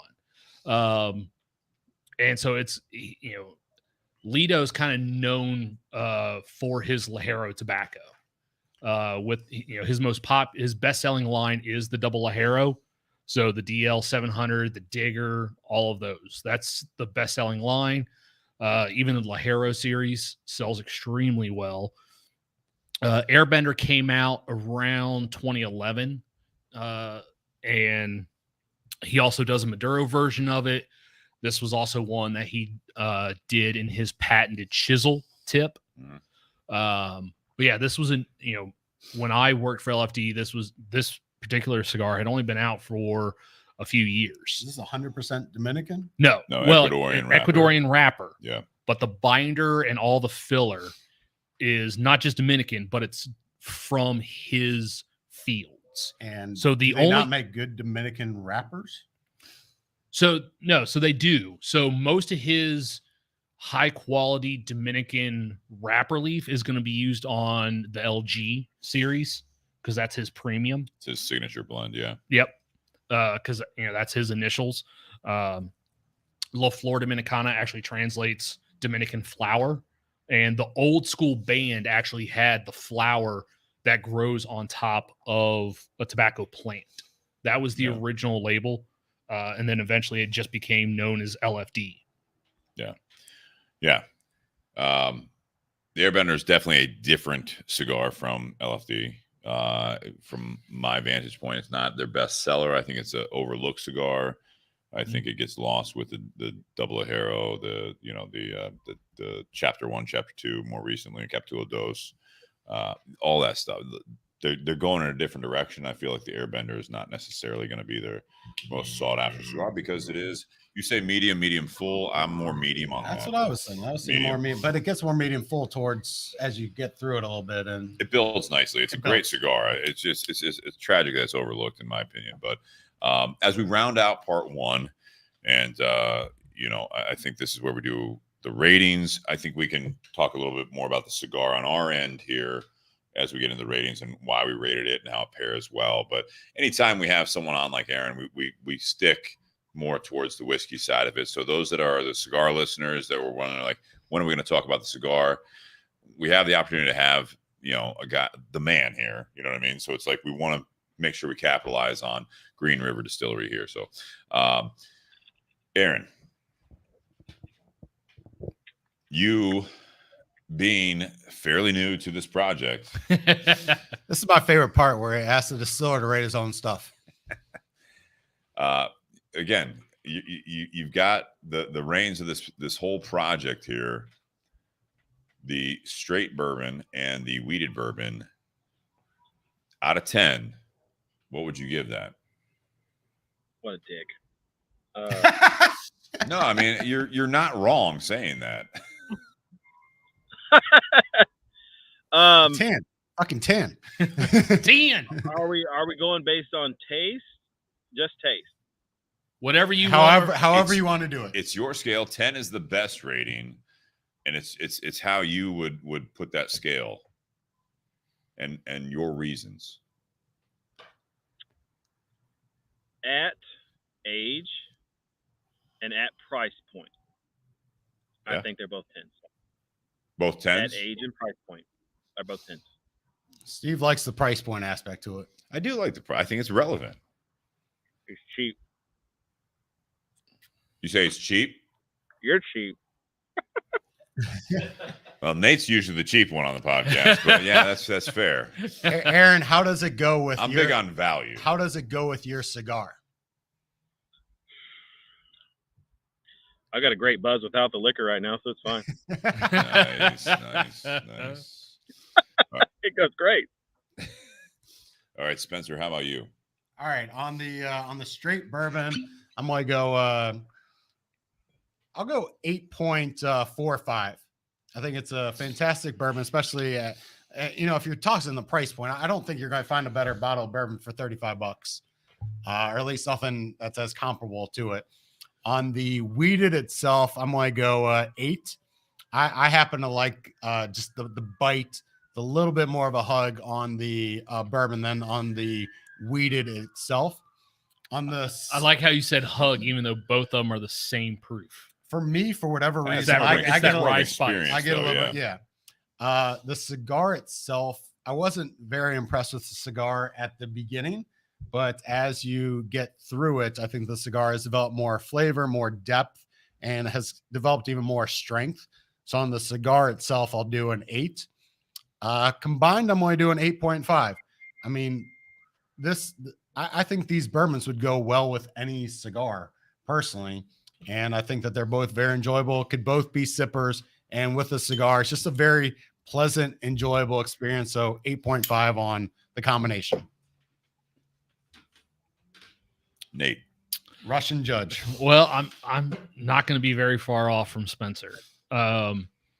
So on the regular bourbon with the rye mash bill in it, I'm an 8.5. The wheated bourbon, I'm an 8.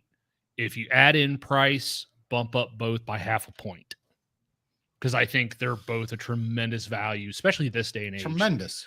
I think it's a tremendous value for $35. Like if these were products that were regularly on the shelf in the state of Ohio, Because like I said, this was one when we got it at Carfagna's on Friday, we put this behind the register because it was new. We get so many bourbon guys that the first thing they do when they walk in, What's new? they don't even ask. They look at They look behind the register. They know what they considered allocated. Yes. Yeah. And that's where they look. And that's where we had put these products because we knew there were going to be a lot of people. As soon as they walk in the door, that's where they're going to look. When will you get your next 12? Just out of curiosity. Maybe Friday. Maybe. Okay. So pretty quickly. Yeah. I mean, yeah. It depends on when that transfer comes in. What'd you say, Aaron? I want to say there was a big push for next week coming. So it's. Yeah. So we get our regular shipments from the state on Fridays, allocated stuff for those listening. We put out Saturday morning. This is not an allocated product. So if we get it on Friday, we put it out. However, there is a thing called transfer orders. So if there was another agency that maybe they didn't sell this or they just put it on the regular shelves, our rep will actually do a transfer order and he'll take those bottles from that agency and transfer them to our agency. Especially the weeded, if the weeded bourbon was something that was regularly on the shelf, all those guys that come in looking for Weller, that's what I'm pointing them towards. Okay. Because it's a weeded product. It's like, okay, I get it that you're looking for Weller. You like, I don't know if it's because it's the name or you like weeded products. Try this because I think you're absolutely going to love this product. I was very excited to get these products into Carfagna's because I knew Aaron. You know, we'd had Aaron on the podcast a couple of times. I've met Aaron in person, had great conversations with him in the past. So hearing that we were going to have this in the store, I was very excited because there's a story to be told. And when you have a story, and it's the same thing with wine, and I learned that from my boss, when there's a story that you can tell customers, that's going to make customers excited and intrigued. Yeah, there's identity behind it. And want to buy that product. Yeah. So, cigar, I'm also right there with Spencer. I'm an 8 on the cigar. Okay. I think it's got a lot of flavor. Typically, this particular blend is a very slow burning cigar. Mine, I think the tobacco settled a little bit to where the Ligero was on one side of the cigar instead of in the middle because I had one side not wanting to keep up as much as the others. But I think the cigar's got a lot of flavor without packing a lot of punch to the cigar. Full flavor, medium body. He said medium full. Yeah. As far as the pairing, I was actually kind of surprised that I think this cigar paired better with the bourbon more than the weeded bourbon because obviously I had a few sips of the bourbon before I lit up the cigar. Anyone who was watching early on, paying attention.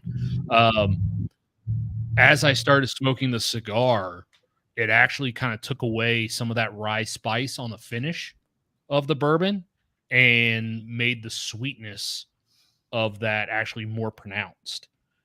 With the weeded bourbon, it still just tasted like the weeded bourbon.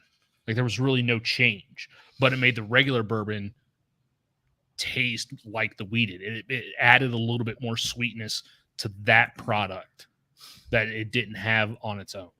So I give the pairing with the regular bourbon with the rye content, I give that pairing an 8.5. I give the pairing with the weeded an 8. Okay. So for me with the whiskeys, right? So I didn't know. I had not had these before tonight. This is fresh for me. It's I always love that, right? I saw the bottle of Green River that Spencer brought. I sent it to Aaron in a picture message. I thought it was like, just because it was at the distillery, I knew nothing about. I am complete virgin of this whole project, right? So I thought this was like a barrel strength or something like that. I didn't even look. I was like, here's a picture of it because I forwarded the one that Spencer sent to me to you, not knowing anything about this, not realizing it's your core product. So I'm like, cracking these bottles tonight, and you know, I do bring in the price to it, and Aaron, I whether you're joking or not, saying I'm cheap. Normally I'm not. It's more or less the fact that I can get a bottle of bourbon.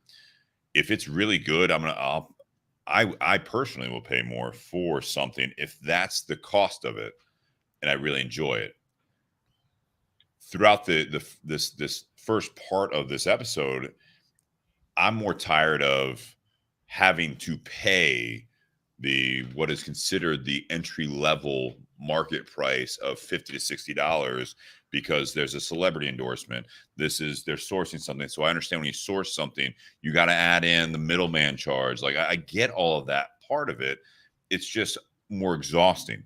So when I said earlier that this is refreshing, that at a $35 price point in the state of Ohio, that this hopefully will be a regular released bottle, and it's something that I can go to almost any liquor store and I can like, yep, I am out of Green River, and grab a bottle off the shelf, or I'm getting low on this because I like it.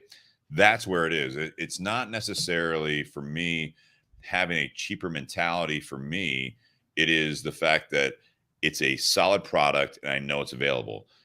You know, Henry McKenna was a great example of something that in the state of Ohio that at one point was $30 and you could find it. And then all of a sudden it won some awards. People were seeking it.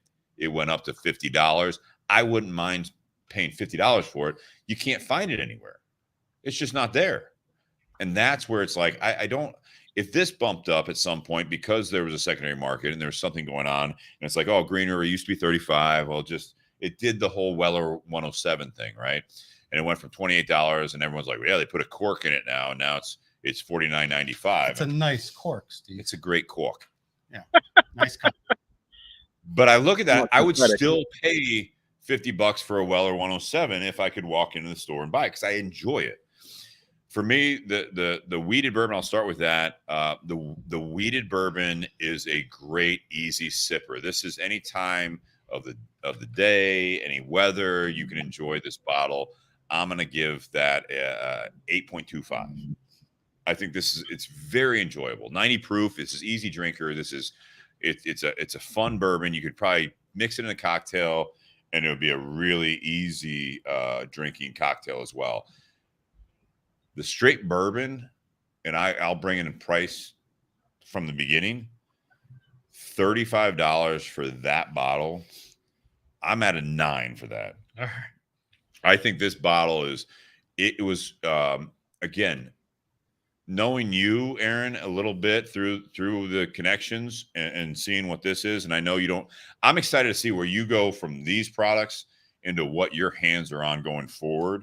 Between the rye and the single barrel picks. Just everything. Because I mean, now knowing what's available as far as what you're able to work with, not saying building off of that, I think that especially with the straight bourbon, like I said earlier, I would love to see what a barrel strength is of that or cask strength is. Absolutely. Not because I'm that guy that just goes after that, but it's like I'm now curious. You brought out a Green River straight bourbon or like a at cask strength, and it's just out of maybe a guess of pricing, and you're still at like say $60-$70 for that. 100%. Buy it, no questions asked. No questions asked. Yeah, it's like, no, I know what the straight bourbon is. Now cask strength, I just, when you they were going to charge price, 50, but now after your review, they're going to charge 60. They should. They should. Good. It's good stuff. It's his markup. Yeah. No, I really appreciate that. And no, all aside, I'm just teasing and all that shit. But I hope that I can be a dick. So I hope that doesn't come across. You're in good company here. No, I appreciate that, and you're right. Having had barrel-proof samples of both of those on the table, they're really damn good. Now you are a dick. You're just fucking with us. They're really good at this point. You're a tease. The cigar, I'll say this: Air Bender is overlooked from La Flor Dominicana. This is a solid cigar that anyone can put out, I think. But because of the struggles that LFD has had with supply, first of all, and also with the like you hit it on the head, Nate, where the LFD portfolio, they sell the stronger Dominican cigars because they don't exist. Yeah. They just don't exist. And I think that Lido did a great thing with all of that project. The Air Bender hits a portfolio, but LFD smokers aren't going to buy this. And people that don't care for the stronger LFD cigars aren't going to buy this because it says LFD on it. Yeah. It said any other label on it, or you just did a blind taste test with this cigar. Man, this is good. What is this? Why wouldn't the LFD people buy it? Because they want stronger stuff. Because that's what they know. They know they want stronger stuff. They want bigger ring gauge. They want the long digger is what, 8.5? 8.5 by 8.5 inch cigar. I mean, that's what they think of as LFD. Okay. And they have a portfolio that there's a good chunk of it that doesn't sell, much like Suave. a lot of portfolios. Suave. The Suave was basically the remake of the Los Libertadores that Lido made before becoming LFD. And I used to have some of those, and they were great smoking, mild cigars, but LFD smokers don't want mild. And now the LFD smokers, someone commented, I think it was Tim Dodge, the Andalusian Bull got rated. It was a limited edition cigar. It was like a limited production cigar. It got rated #1. Now they're still trying to get it out. We have at Tinder Box Easton an outstanding order of 10 boxes on back order. We get 5 like every 6 months. Add 5 to the list. It's just like, you got Andalusian Bull. No, we have these LFDs. What else do you have? They don't fucking care about it. So the cigar I'm going to give, actually, for what it is and the price point of around $10 or so, it's an 8.5. I think this is a great medium body cigar that is $10? $10-11. Yeah. This particular size, I think $10.95. Yeah. $10-11. I'd pay 10. Not doing $10.95. Yeah. No. Too bad then. Go ahead. This is the last one you're going to enjoy. The pairing, I picked this medium body cigar because I didn't know what to expect from Green River on what we had from Spencer, and then with the fact that UPS can't deliver unless you sign for it. And when Aaron asked, like, give me an address, and I just not thinking gave my home address, and I'm never home, so I had to actually redirect this package to the UPS store because you can't read. I normally ship stuff to the Tinder Box, so I opened this box about an hour before the podcast, so I didn't know what we were drinking. I was so pleasantly surprised by the 2 bottles from the coins. We've got a deck of playing cards. It was just beautiful presentation of everything. The pairing with this cigar, I think, really paired well with both bottles. I'd give it an 8.5 just because it's a very good cigar, and it's almost neutral with that. Mm-hmm. Very cedary. It's got a little bit of that like woodsy, not much spice. The retrohale is really clean. There's no pepper to it. I'm happy that because I picked that for a reason, because I think it's more of a neutral cigar. Going with these, I agree. It goes better with, in my opinion, I think it goes better with the straight bourbon versus the wheated. But I like what Nate said about the fact that the wheated, it's still sweet, so it doesn't take anything away from it. And going from, as we've been doing more recently, going from sipping on this and taking a smoke, it doesn't necessarily build up on each other, but it actually doesn't take away on either side of it. Yeah. In my opinion. The wheated's fucking good too, man. It is. Yeah, we're not dogging it. I'm not saying it. Yeah, I like both.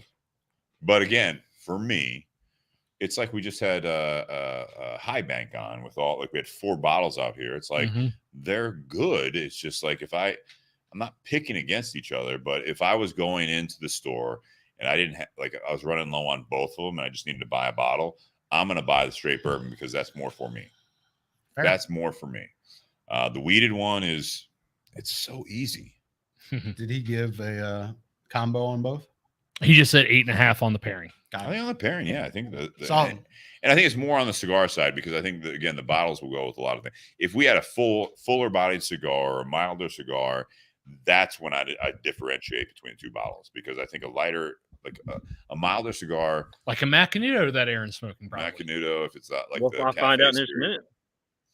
I think that the Macanudo would be overpowered by the straight bourbon. I think it'd go really well with the weeded bourbon. A fuller bodied cigar, I think, would mute the weeded bourbon. The sweetness would go away.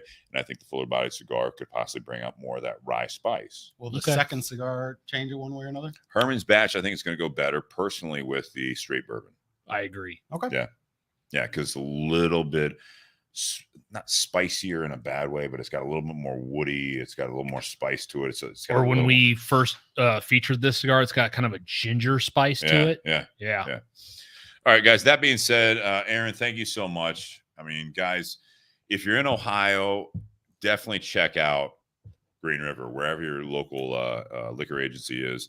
As you guys are shooting for the 25 states by the end of the year, you see it hit the shelves. You've heard what we had to say about it. I hope you guys really do take the time. Vietnam? No. Are you guys international?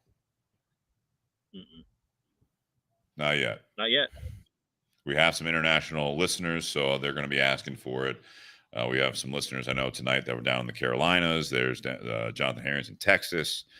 We've definitely got some people from all over here. So hopefully, as you guys see this hit your shelves, again, I think, again, if it's $35, it's a no-brainer. If it was a little bit more, still a no-brainer.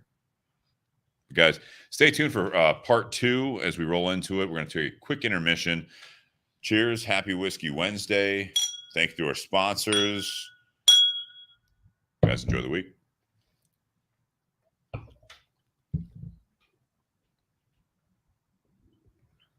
Clear. You want to stick with us? Or you calling it? I'm here, man. Not you, motherfucker. No one gives a shit about you, bro. no one cares. Just you're getting married I on thought he was Saturday. coming at me. I was like, son of a We got bitch. people in the garage. We're done. Well, We'll see you at the resort. Yeah.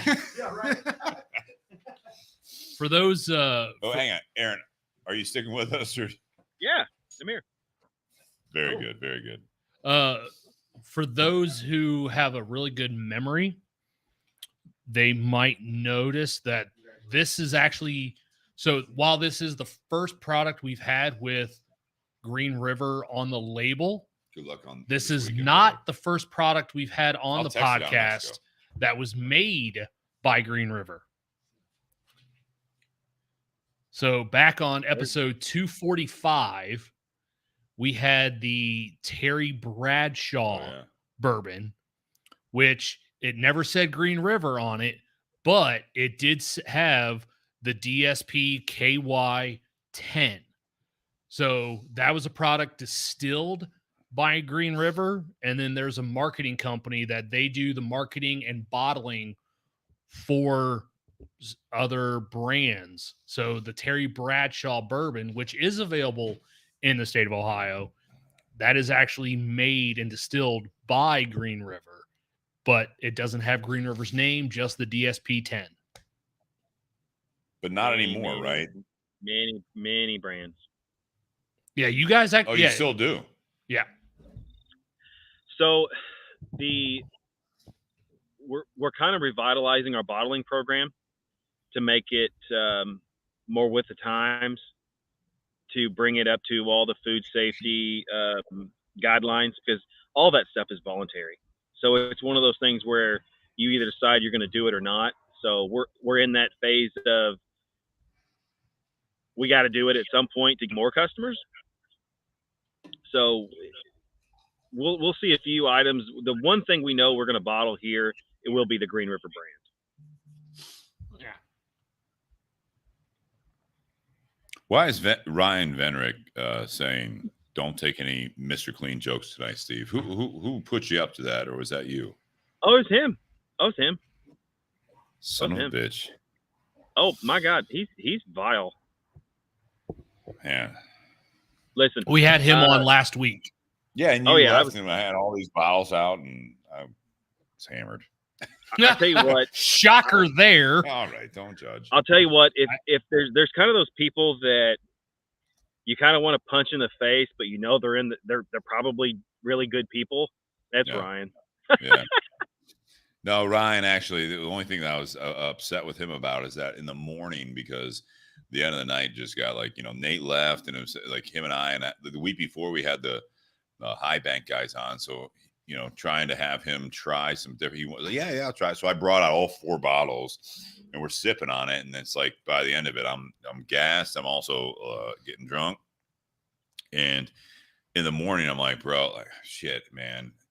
Hey, man, just want to make sure you got home okay, like, and all this stuff. Nothing. I texted him, I emailed him, and then of course it was like, I don't know, 10:30, and he's like, "Hey man, sorry, I just saw these." Like, "Yeah, I'm cool." I'm like, oh, God damn it. Oh, I can't wait to get back on there. I'm like, well, but that has happened in the garage before. Good for you. So one of our good friends, Austin Mayberry, who also has the Oh, now he's Bourbon saying Collective. that you, Mr. Clean the fuck out of me. Like, all right, that's it. But I'm gonna start growing the side hairs out. Telling you. the Duke bourbon, Yeah, which I know we carry at Carfanis, we carry Duke. we did that on a podcast. Yeah, we had a special one that Bobby Crow brought to us. Yeah. That is also made by Green River. All right. No, it's called John that Wayne. Bobby. Yeah. Oh, yeah, Texas Bobby Crow. I think Crow. it's got. I don't know. There's a silver label. There's a gold label. There was a few versions of that. I think, if I'm not mistaken, that silver label is a pretty expensive bottle. Yeah, the Maybe one $100 he bottle. brought, the one Bobby brought on the show was about $100 bottle. Yeah. The one that we have at Carfagna's is not that one. It's a regular everyday type price point. I want to say it's around the $40 or so. Yeah. Yeah. Yeah. So- It was more of like a beer pick. So Green River, it was Green River Spirits Company. So that part of the company was out of South Carolina. That portion of the company was sold off. So we are no longer associated with a few brands that went with it. And Okay. I don't think I've been privy to what brands kind of settled where all that settled yet. You're just focused on just like at Watershed, like you're focused on your job is the bourbon, right? Yeah, for the most part, until they let me play with some more stuff. Because Yeah. I honestly, I think once you're in the craft, you get that craft bug. I don't think it ever goes away. No. Especially when That's you why you have got way hired more right away. to play with. Do you guys do any other spirits? No. That's yeah, Well, 'cause- you're all in. Yeah. Well, and I remember at one point last year, I was looking up Green River, and on the website, like it listed some brands that Green River made, but they weren't actually making those any longer because I'd made a comment like, "Oh, Green River makes this," but it's actually owned by another brand. Like, so I think other brands took over certain aspects. All right, real quick before we get into part two here, why is it Green River? I mean, when I hear Green River, I think like Chicago on Patty's Day. Like, what Of course is you there? Is there a river near you guys that is called yeah. Green River? Oh yeah. So you've got Green River Lake, which is in Taylor County, Kentucky, which is Okay. probably 45 minutes south of Bardstown. But the Green River actually starts at that lake, and it runs all the way across the state, all the way to the Ohio River. I don't know what it is. It's probably it might be 20 minutes away from here, if that. Okay. But that's where the original distillery was built. And then, if I'm not mistaken, J.W. McCulloch moved it to the current site here on the banks in Owensboro. Okay. Yeah, that's a question I probably should have asked the first. And a cool part about where we're at right now, so there was a distillery back in the day called Fleischmann's. Fleischmann's is directly beside this distillery. To the west of us a little bit. On the other side, used to be Fields Distillery. Now it's Fields Packaging, Kentucky Legend Hams, all that's made right next door. So you either get bourbon or you get Swedish Match is down the street. They make cigars and cigarettes. So you get all kinds of stuff in the air here. Swedish Match is down there, huh? What is that? So that's STG. That's going to be General Cigars. If you heard that before, I have. Yeah. So Swedish Match, but a lot of that's probably going to be like pipe tobacco, right? It sure smells like pipe tobacco. Yeah. Huh. Yeah. All right, you guys ready for part two? I'm not knocking that. But No, God, no. No, STG is Scandinavian Tobacco Group, and they're one of the two big conglomerates, but they also are big into pipe tobacco. They also have the cigarette side. They do it. I mean, they're big, and Swedish Match is like one of their brands under the umbrella as far as all that goes. But yeah, they're one of the big two in the cigar industry that they They have some of the classic iconic brands. They own the names for like Partagas. They own Cohiba. They owned CAO, Punch. Like all these, like they're big, huge.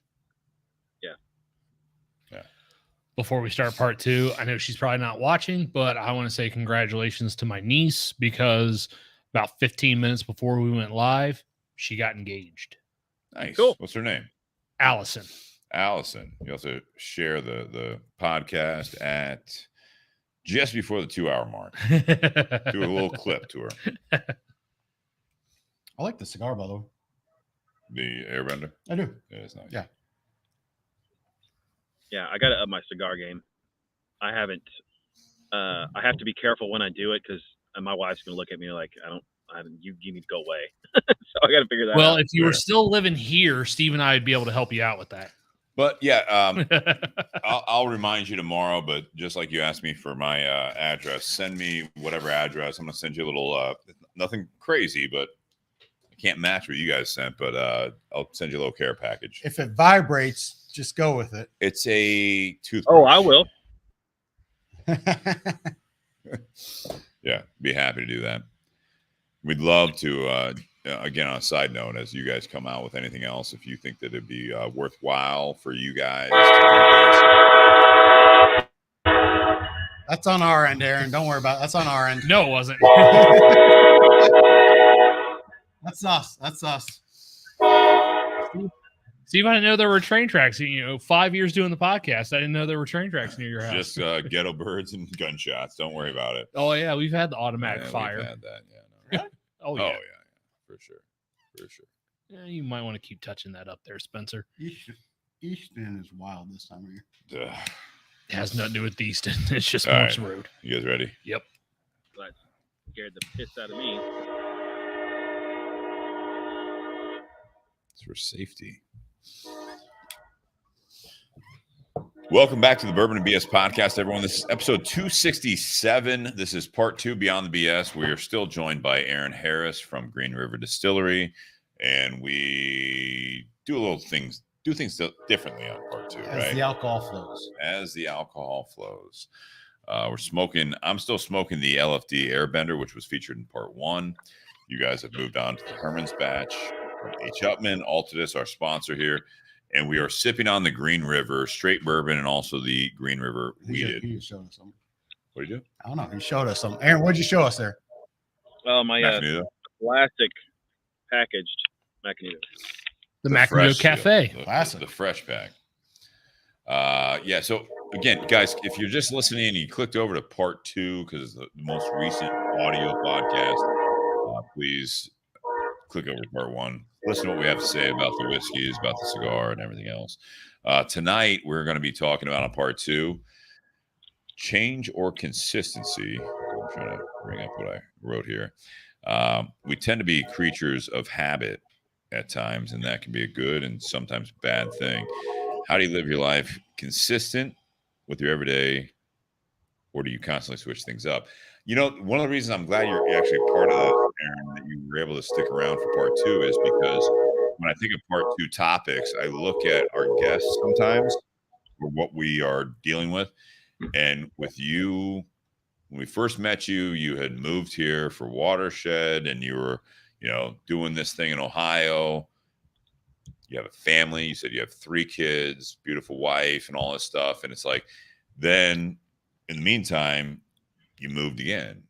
And then when we reached out to you to do the podcast, you're like, I'm still doing all this stuff. I'm still moving. I'm still settling in. You just said you bought a house. You're with this company that now is even more pertinent to me when I think about this topic is the fact that you keep saying that it's changed hands. It's done all this stuff, right? It's like you're now working for a company that is constantly changing hands up until this point, and now you hope for maybe some more consistency. I mean, this is something I think that we deal with on an everyday basis that sometimes you think about, whether it be your career, whether it be your relationship, whether it be your personal health. Would you tell that train conductor to calm down? Shoot up a flare or something. I look at this as a topic That was nice, Aaron. I look at this topic that was definitely influenced by you being on the show tonight, Aaron, about Thank the you. fact you went through big changes, and yet there is some consistency. I mean, I know I'm kind of dancing around this and stuff.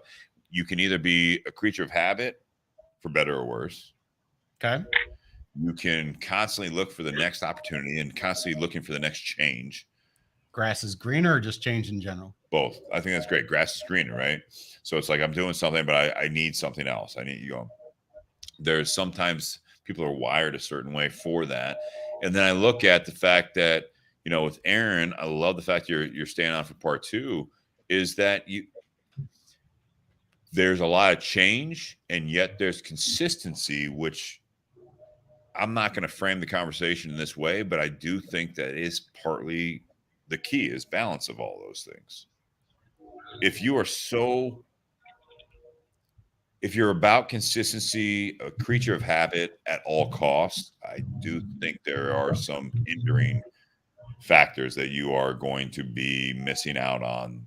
And I think that if you're constantly looking for a change, I'm also of the opinion that you don't have the appreciation of what is good.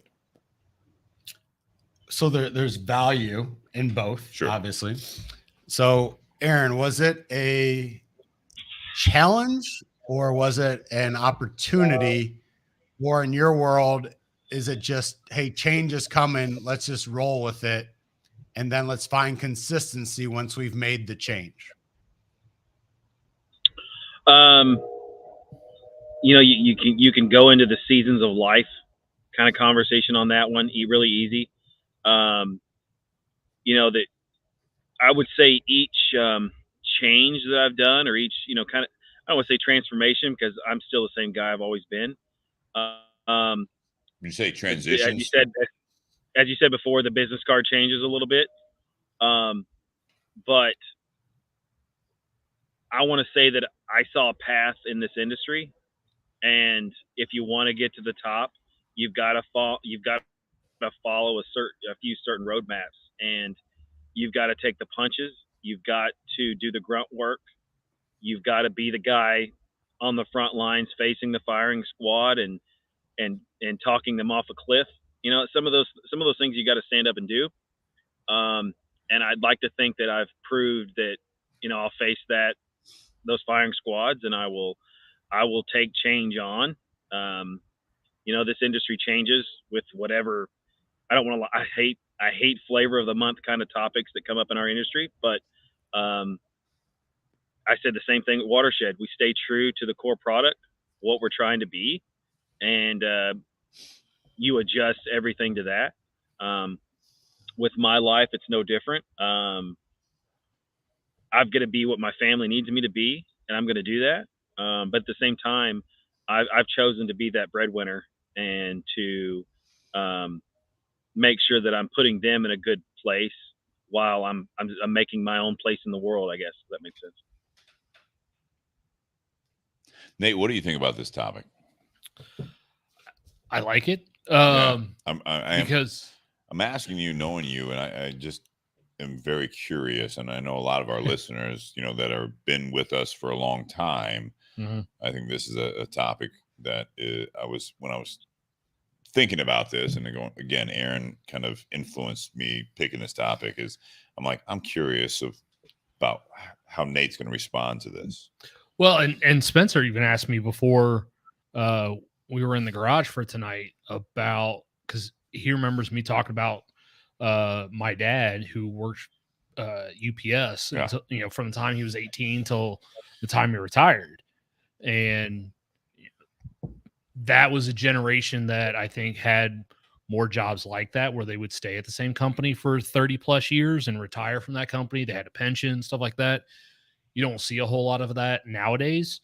The younger generations, you know, seem to change jobs every few years. Even if it's with the same company, they still change jobs every couple of years. Like when I was at AEP, I was one of two finalists for a management position, and it was the manager of the team I was on at that time. Yeah. And they went the other route.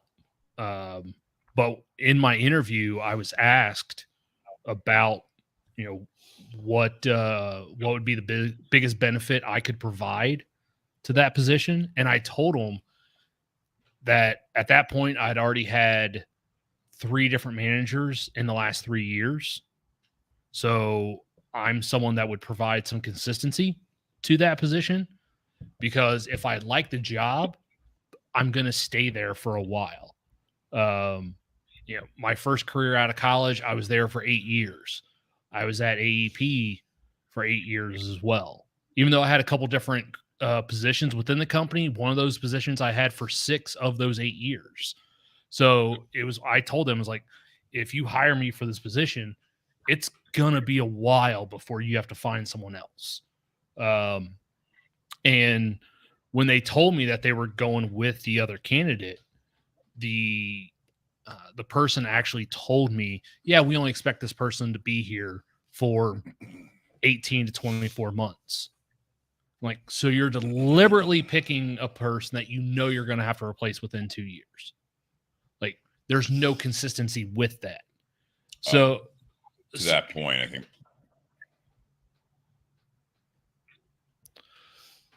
companies also don't value loyalty like they used to. Some view it as a weakness that you're not seeking out better opportunities. It's ironic you say that, Jonathan, because there was a position I also interviewed for with AEP, and they had asked me that stereotypical, where do you want to be in 5 years? They didn't say, where do you see yourself in 5 years? It was, where do you want to be in 5 years? Semantics there. And I gave them an honest answer. Stupid. Yeah, I know. Where do you want to be? Yeah. Retired, independently wealthy on a beach. No, it wasn't even that. Oh, I told them I wanted to be doing a particular job, but that job was not within that company. Oof. Exactly. And you didn't get the job? No one. Yeah, exactly. I didn't get it. Right. Hey, The audacity of these interviewers. I know the audacity for me being honest. Holy shit. That too. Yeah. But no, I mean, I gave What them a an honest answer, but that answer is what kept me from getting that position, which turned out to be a good thing, because a few years later, that position no longer existed, and that person had to take a job outside the company. So it worked out. Right. It worked out well for me. For me, change has always been a difficult thing. I like consistency. Big change, small change. Big change. Big change has always been small hard. Change for you? Huh? How's small change for you? You go a different route to work.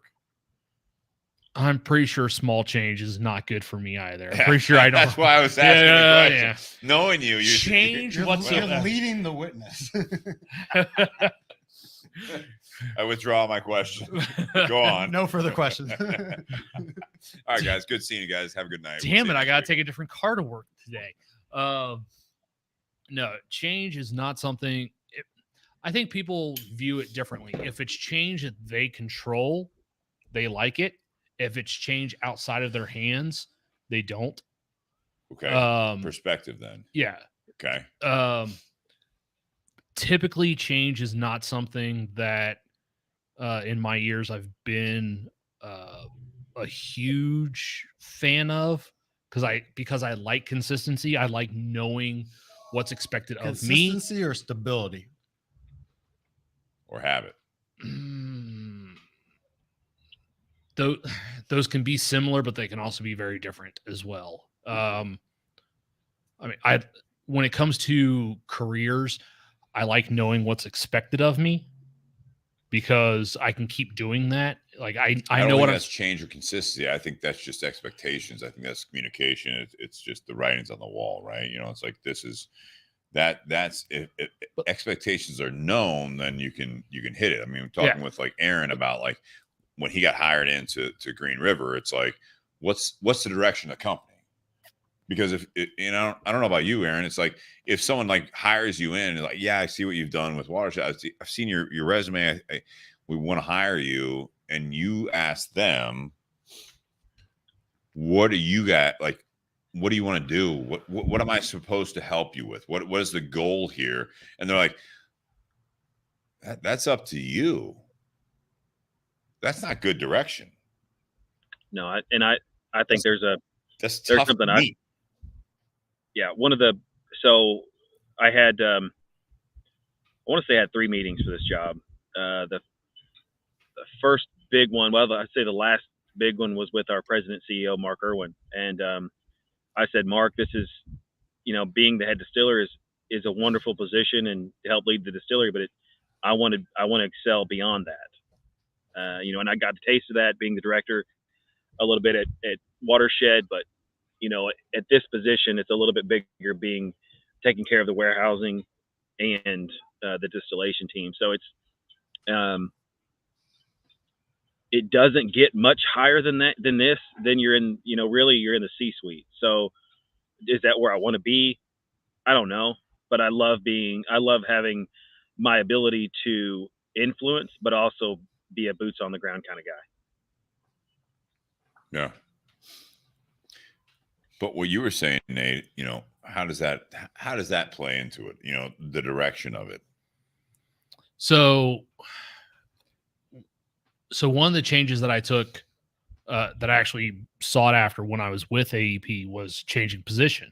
When I went from something that I considered a stable, as Spencer said, stable, consistent position with what I was doing. Everything, yeah. Yeah. And then I changed departments. Like, that was something that I sought after. That was something I sought, something I wanted to do, because I thought it would lead to something better. Unfortunately, the direction, as you said, Steve, with that position, there was no direction. There was no leadership. Yeah, I think there's got to be both sides with this stuff. Yeah, it was just absolutely terrible. It was so bad that 3 weeks into that position, I actually asked the president of that division, like, I didn't know AEP had a welfare program, because I was literally getting paid to do absolutely nothing. It's nice. And for me, well, I like that. Going from the busiest person on one team to then doing absolutely no work a day, like, that was absolutely terrible. Like, that drove me nuts, sitting in the office playing video games, watching TV all day. Why? I know there are some people that would absolutely love to do that. No, why is that though?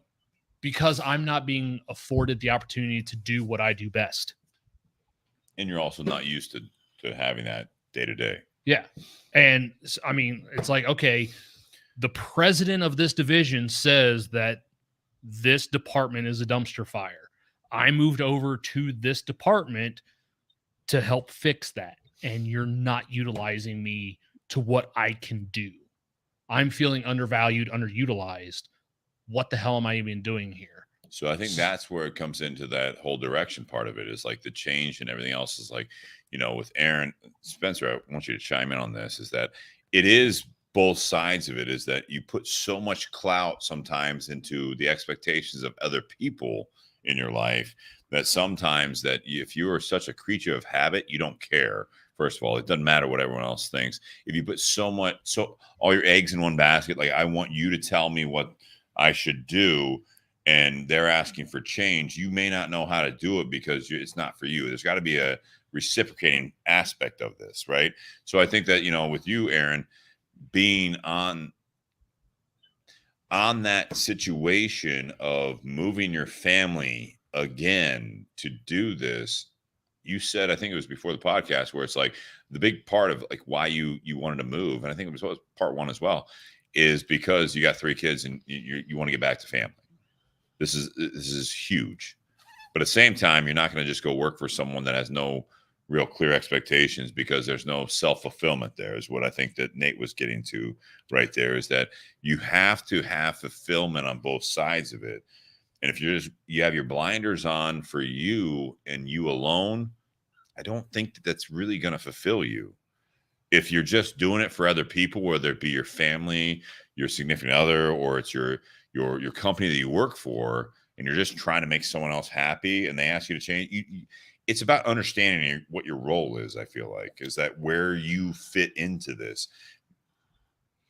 So I think we're getting a little bit in the weeds of it in general. So I think that that COVID taught us that you have to change.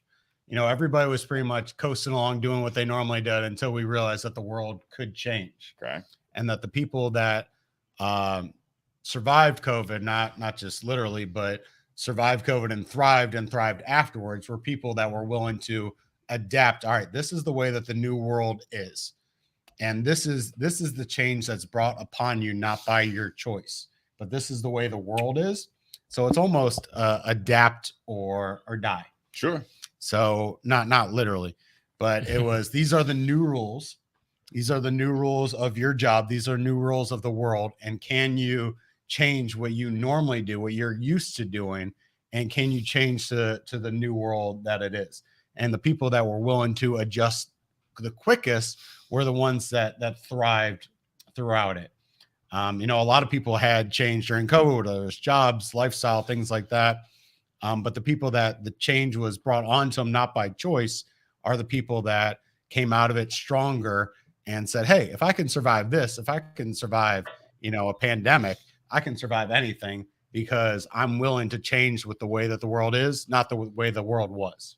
So I think you introduced a good term there, is adapt. Yeah. I think that is something that is not necessarily in the middle of change or consistency, but it's not just changing. So, for example, it's continuously adapting, right? Aaron changed changed companies, and is trying to find the new consistency in his new world. His new world is very different than it was a couple of years ago. Sure. But can you find that consistency after the change has been made, knowing that a change had to be made for him, his family, his career? And can I thrive? Can I make this now that the change has been made? Can I find consistency in my new role in life? Well, I think it was a two-parter for consistency. It was consistency not only with the job, but also consistent family life as well. Right, but I think that's one of the reasons why he had talked about. Let's go to the source. He's still on with those guys. I know who. I'm listening contently. Yeah. I'm listening consistent. I've got some consistent listening going on. So is it fair that you aggressively sought out this change, and now that you have sought out this change, now you're trying to confine consistency in your new role and your new chapter and you and your family's life? Well, they're buying a house. Or is consistency something that changes all the time? Yeah, I guess it's really what do you consider consistency as a big thing. It's complacency or consistency is the enemy of success. So I like that. There's a lot in there of, what do you want to do? Do you want to change things up? Do you want to prove to people that it can be changed? The system can adapt. It can get better. So in my world, it's okay if we put 50 pounds of this and that and 200 pounds of this. Am I always going to equal? Is it always going to be 5 barrels? What can we do to get 7.5 barrels? So it's a lot of little things that add up to really big things in the end. So, there's so much going in. There's so much that you can adapt to that. So it's, for me, I want to say I'm lucky. I'm blessed, for a lot of things. But I didn't push that hard to fall into this job. I'm very appreciative of it. And I think all the stars aligned, all the tumblers fell into place. It was just one of those things that it's right there. There's the path. Go jump on it and go. But you have to jump at that. You have to do that. I mean, you have to be a doer. Yeah. Go. So I also agree with the not doubling down on something that's not working. So for me personally, consistency when it's not going right. well. If you sense that something's not going the way that you want it to go, and you understand that it's going south, let's just talk about just life wise, whether it's job, relationship, things like that. You have to be willing to look at it and understand that that a change needs to be made so that you can have better consistency after you've made that change. Yeah. Best practices. You brought in the whole last few years and all that stuff. And as I think that the shortcoming of a lot of situations, you brought in the whole COVID thing, which is apparently going to be a part of the drinking game going forward. Drink. Yeah. Cheers. Do we do it for decimals too? They did. Yeah. So I'm actually called it out, asking man. Jonathan if that's going to replace one, because we have 10 The rules. important stuff is the drinking game. I think. What I'm saying I'm is not familiar with that. Looking at the What is that? there's a drinking game. Anytime someone says Green River, you have to take a shot. Whoa. What was that? Green River? Yeah, that's right. I see what you did God there. damn it. All right. Yeah, I All like right. that game. Yeah, it happens. When you're not on, it gets weird because not mentioned as much, but it gets going. Now it's going to be like, Hey, next I'm gonna get episode, you a it's gonna be nice- like, there's a I'm gonna I time get had you where Green nice River stickers on to go on the last wall. week. I had a dream where Steve, I was is on a Green River. the spare bed made up? Yeah, well, Spare bed. Couch, whatever. that's not You're in his That's bed. not I'm what in. Oh, There it is. okay. Well, I lost my train of thought. Got all flustered. I lost my train of thought. I was going to get into like the whole adaptation part of it, where it's like if you go full blown change, and that's what's happening right now. I think in a lot of areas, not as much with the cigar industry. First of all, if you just full blown like this is the new normal, that whole phrase of the new normal, that's not that didn't pan out in my opinion, right? So it's like in the cigar world of it was if you're a lounge and you really succeeded on the fact that people came into your place, you couldn't have it. And you're like, all right, I'm going to adapt. And you completely change your business model. The majority of those people, actually, the businesses, they are still like they had to go back to it because this is part of it. From the whiskey side of it, supply and demand part of it is that you have this bourbon boom and you're like, oh, this is the new normal. Like we need to get this much out there. And all of a sudden things start kind of tapering back and you're like, fuck, we have all this production dollars into this and not as many people are buying bourbon and all this stuff. The same thing goes with anything I think in life is that if you overcorrect with the change, it's not about being consistent and being tone deaf necessarily to what should work. It's the constant adaptation and being aware and being, I guess, tone aware to it, not tone deaf, is that you have to continuously build off of it. Because I think sometimes the consistency part of it is it can be a good thing of the new thing that's working, but you have to be aware of the change to a point that you can adapt to it. I think that I put it up on the screen there of the change or consistency.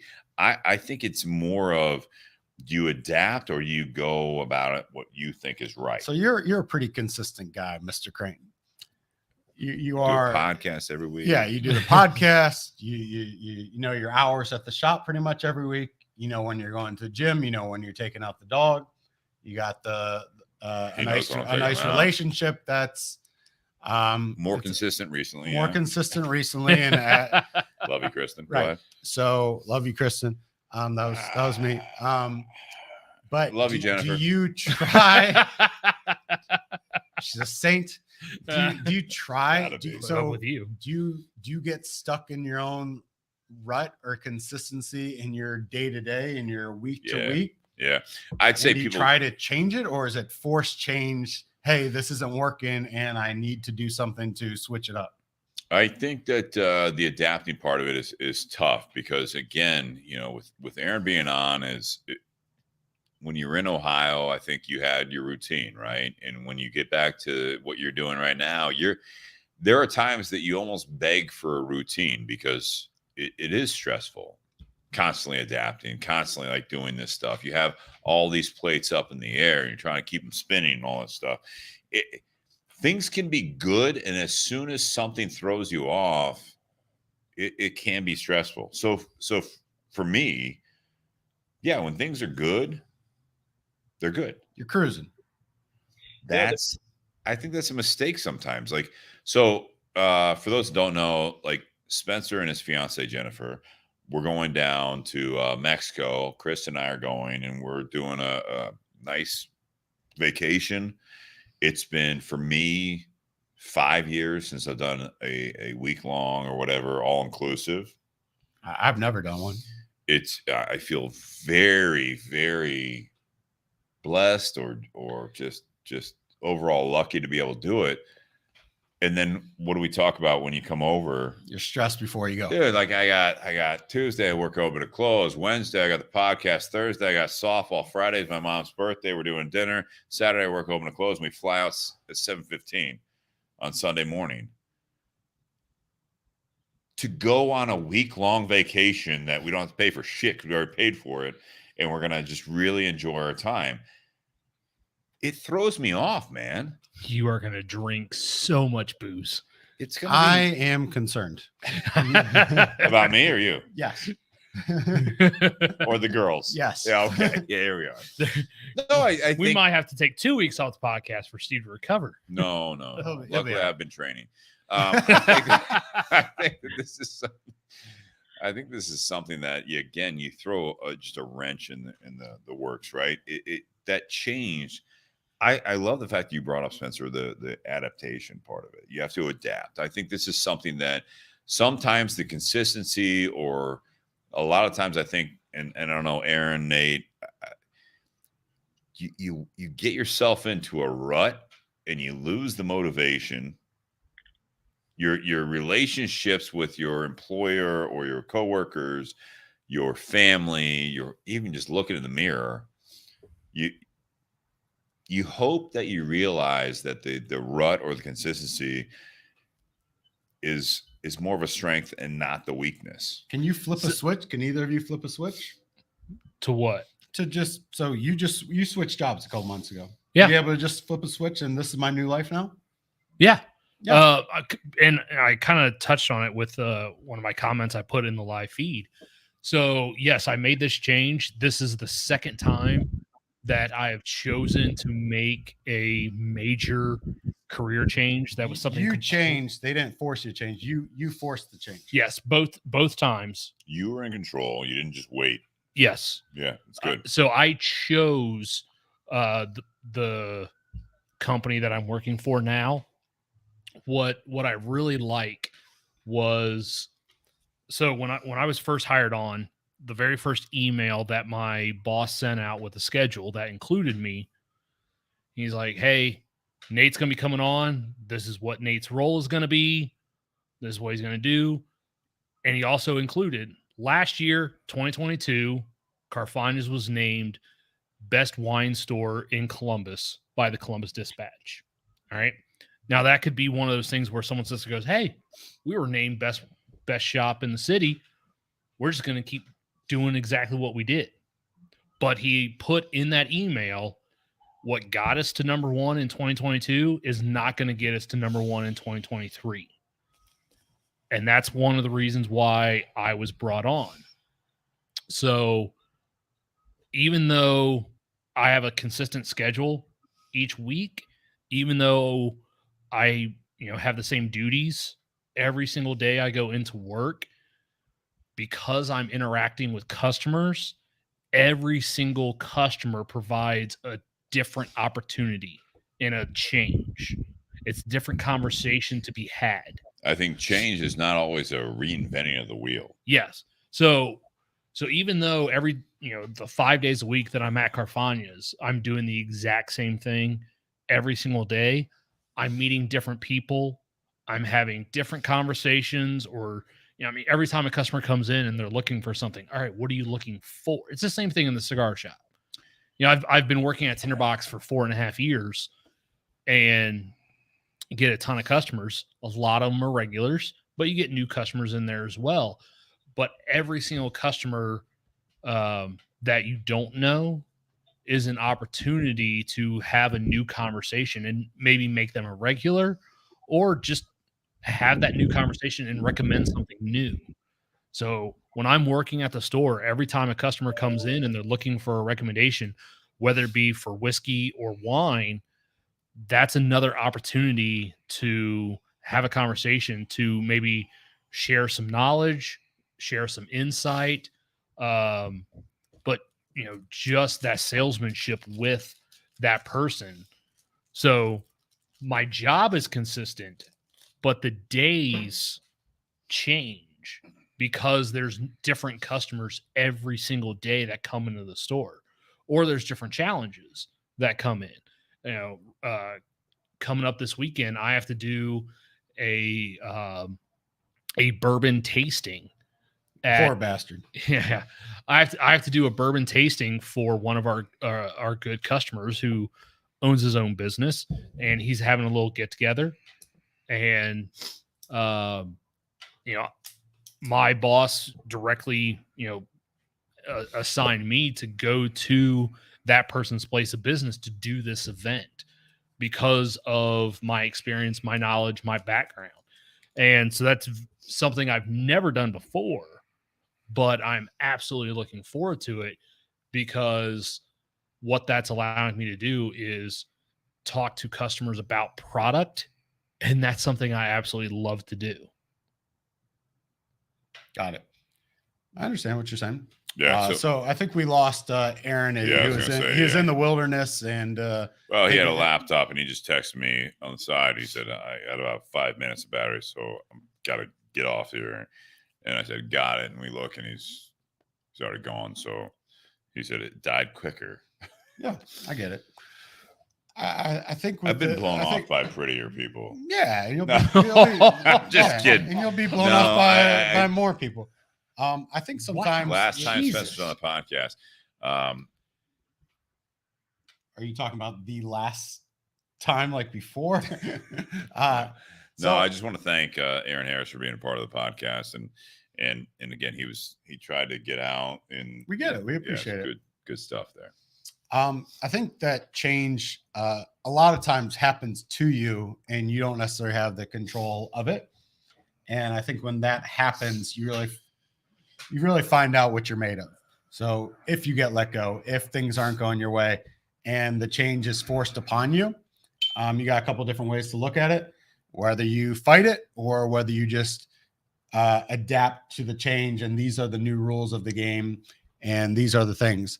So, for example, Nate, if I sell cabinets, and I had a cabinet line that just wasn't performing, and you can tell that it's just not the quality and things like that.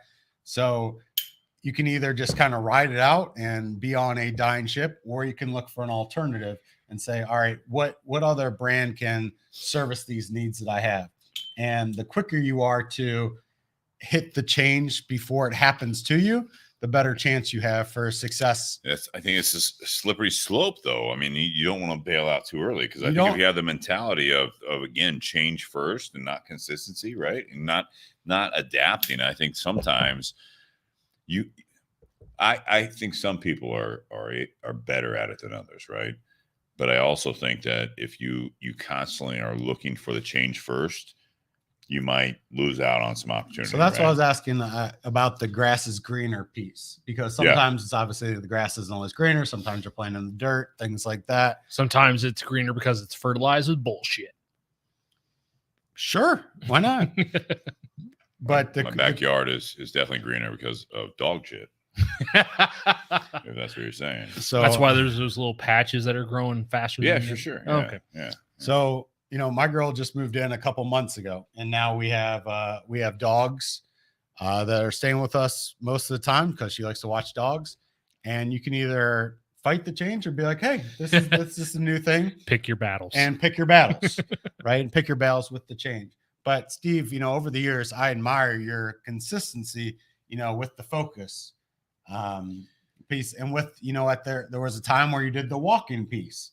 Sure. And you've been pretty consistent about, going to the gym and keeping up a healthy lifestyle. And it goes in ways, but in general, you've been as consistent as possible with it. Now, the question is, does that consistency get in the way of a possible change that you don't see? Or are you planning the change in general because you're a man of consistency? No, I think that there's that. You don't want to lose yourself, right? And I think you want to carry on that. That's when you brought in. Can you cut that again? I like sucking it really hard. I can hear that. It's a tight draw. Okay. I am of the opinion that sometimes you need to reset. Okay. And when you were talking about that, about like me doing the walks and all stuff, is that I did that because change happened. Yeah. And I did it when I lost my job.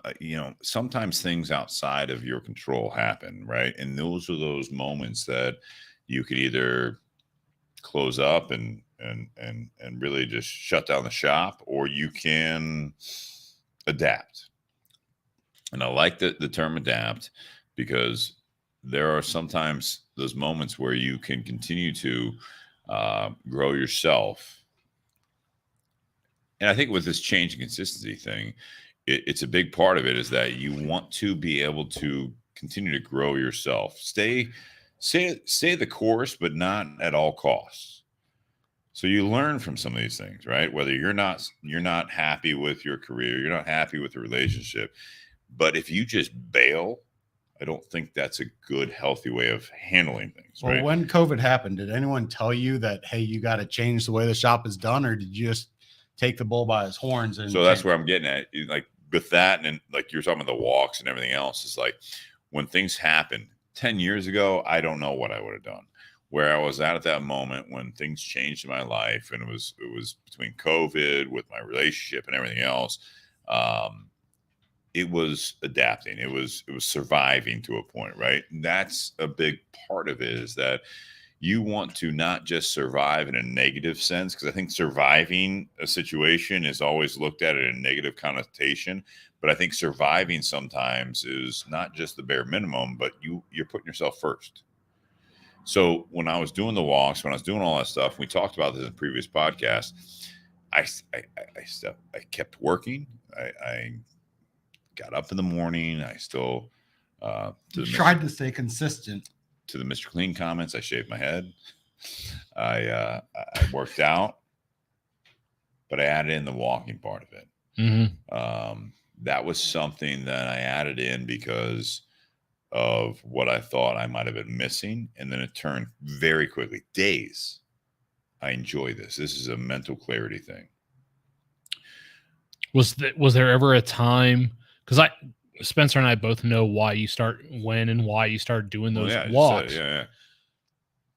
Were there times during that where, because you're going on the walk, it caused you to reflect on the negative that had brought you to that place? So doing that, I think it was a very good exercise for a lot of people going through something, is that whether you hear these fitness gurus, the mental health gurus is like, yeah, you need to get like 20,000 steps a day, or you need like 10 miles a day walking. You need to like sleep 8 hours. You need 10 hours. You need to like do all this stuff. I'm like, I don't have any time to do my job. And you're listening to these people and they're like, well, yeah, like I just answer emails on my walks.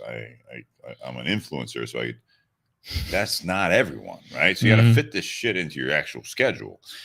So when I did that, I did fit into my schedule, and I was doing it because I needed a change that fit into my schedule. It fit into my daily life.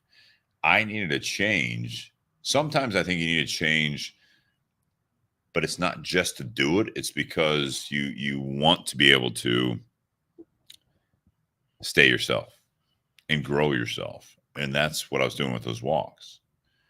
And I had several people that actually reached out to me, and they really appreciated that. And I think that, and I've had several people reach out and like, you're not doing that anymore. I'm like, well, my schedule has gotten fuller between adopting a dog myself and now being in a relationship and doing all the same stuff. It's like, you still have the same amount of hours in a day.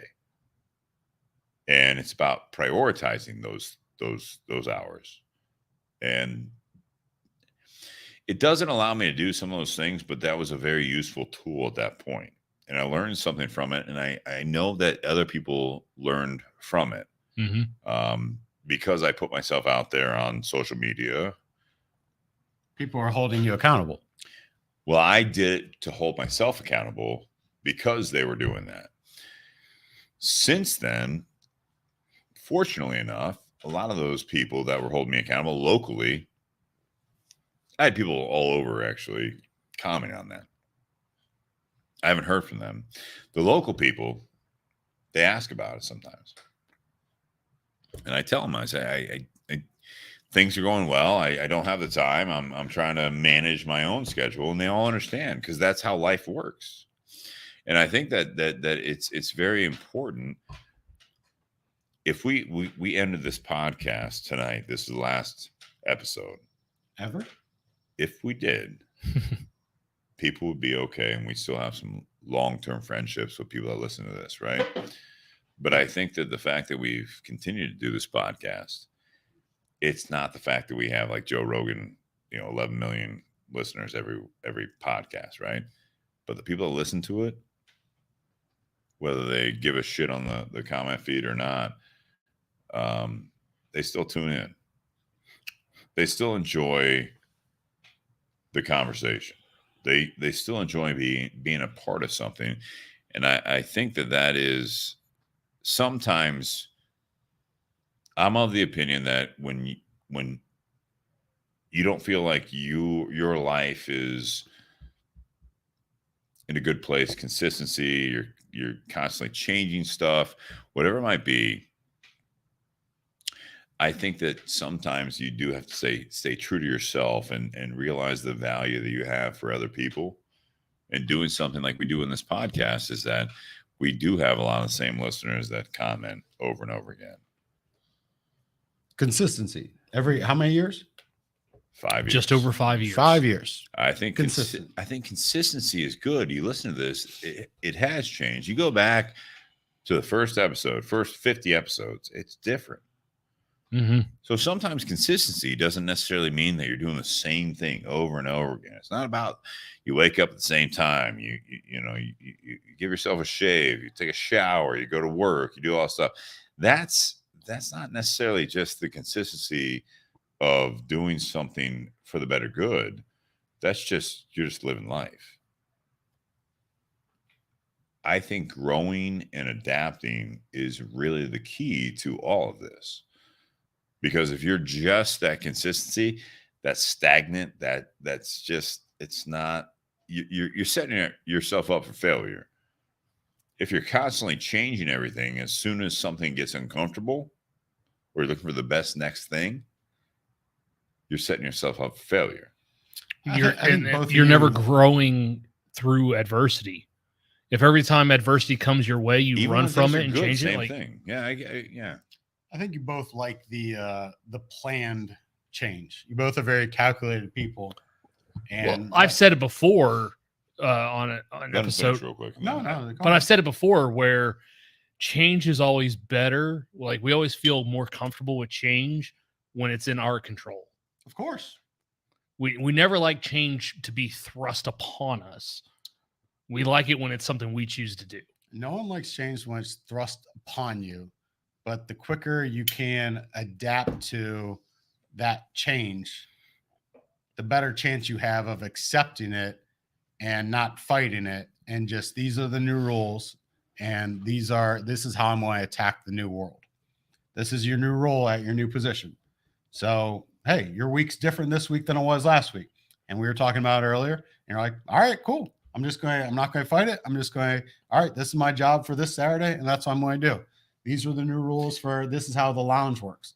And all right, you didn't fight it. This is the new position. And it might not be the new normal, but it's a new normal temporarily. It is. And the quicker that you can adapt to that, the better chance you got at succeeding. Is there a comment that strikes your fancy out of curiosity? So Charlie says,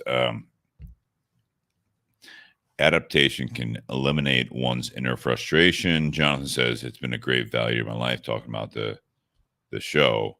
And Charlie says, I'm in tune with Mr. Steve, picking up what you're putting down.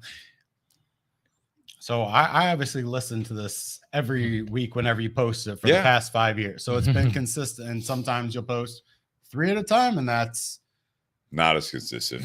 12 hours worth of listening. That Yeah, that I but do you on listen Tuesday. at I like one. that you were. Well, have you used guys the listened to word yourself work in person? It's got to be on 2-speed. There's a lot of pauses here. So only on your episodes. on my episode, believe me, there's some episodes I can point out that I'm glad I listened to Limoncello on fucking 2-speed. Oh, you're not wrong.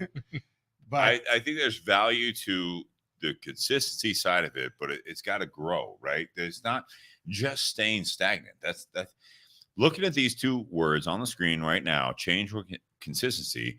I think that the better use of this topic, okay, as we round it out, as we roll through the end of part 2, is that adapt. What do you guys want to use for consistency? Build off your strengths. What do you want to? What term would you use for that? so I think Change is clearly adapt, right? Adapt is better, right? So Nate said it correctly that consistency can be all these can be a good or bad way, bad terms depending on how you use them. But if you are consistent but are willing to change and add consistency to the change, and just playing off the words that you have, you got a shot at it, whatever it is, whether it's a change in lifestyle or it's a change in position, change in relationship, whatever it is. The quicker you can get to consistency after the change has happened to you, the better shot you got at it succeeding. Yeah, the success is there. So I'll put it to you, Spencer, first. Is with this 5 years ago, 10 years ago, Okay. are you mostly the same person? So I say at the core, just like Aaron had mentioned, that you hope to be the same person at the core, but you have more experiences. Yep. You're either more jaded or more experienced, however you want to put it. That's a different But topic. you have more. Put that on the list. Yeah, you have more life experiences. Put that on the list, Nate. So Are you jaded or more experienced? So I think as you get older, you say, "Oh, the youth, why are they so concerned about this?" And you're looking at them and saying, "Hey, it's not that tough," or "Hey, you just got to do this and that," because you've seen what all they have is what they're dealing with right now at 18 to 25 years old. You could just tell them, "Hey, it's going to get better. It's going to get worse. All you got to do is this. You don't got to care about what other people think. It's just your first job. It'll change," things like that. And that comes with experience. So you're not as worried about the same minutia that they're worried about. But when we were 18, when we were 25, this was all that you knew. So every little thing is a big deal. You got to study for a final in college. That's the biggest deal you got in your life. Looking back at it, you realize, oh, I don't even remember that class, or I don't remember that final. But at the time, it was the biggest thing in the world. But as you have more life experiences, you got more responsibilities, you can kind of categorize things or put things in, hey, certain things are super important, certain things aren't as important. Sure. But as you have more experiences, you realize how to handle situations differently. Or certain things are important at that time. At that time, what was important to you in your first year of marriage isn't the same things that you guys are talking about in 10 plus years. Maybe they are, but hopefully you realize that, hey, what was an issue? My dad always said, problems don't go away, they just change. So the problems that we're dealing with now, Like that. Nate, Steve, the problems that you're dealing with 6 months ago, and a variety of, whether it's life, whether it's relationship, whether it's job, they're just different. The problems just change. They never go away. They're just different problems.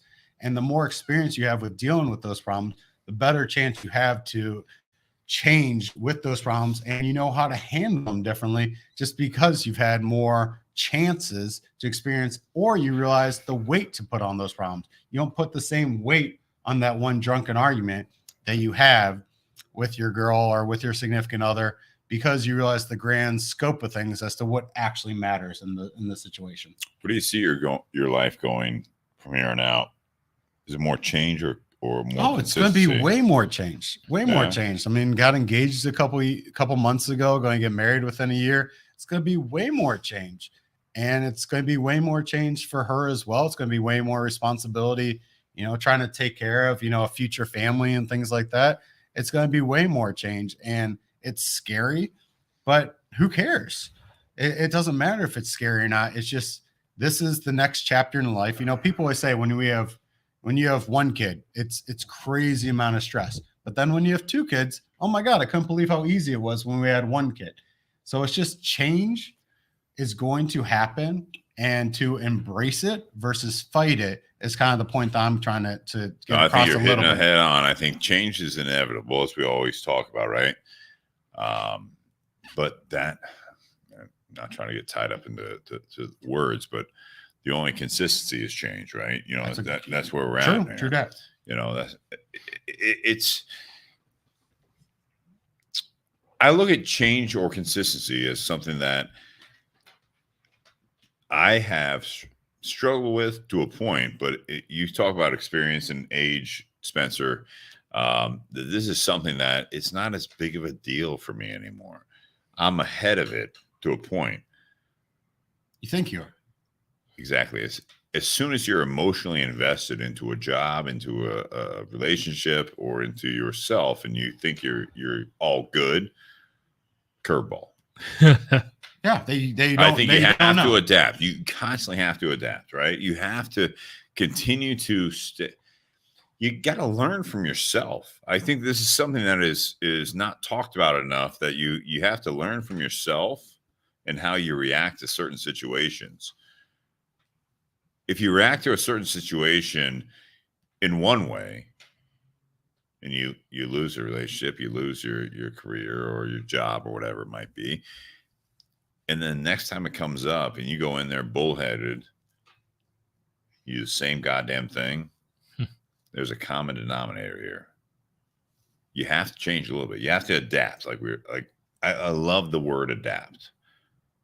Adapt and grow. But at the same time, don't lose your best practices. I think consistency is absolutely great as long as you're happy.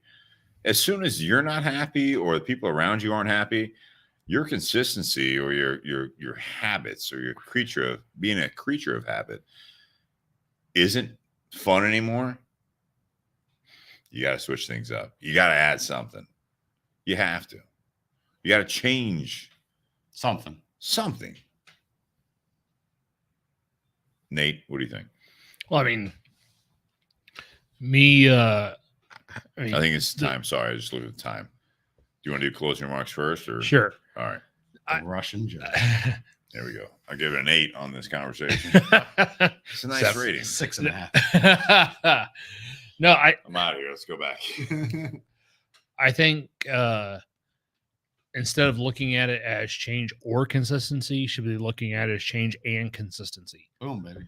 Because there are go up there and type it. I can't change it. There are and symbol. There are benefits to both. Yeah. Yes, I've made some changes in my life recently that have, been for the better in some aspects. Some aspects other people might consider negatives. It all depends on how you look at it.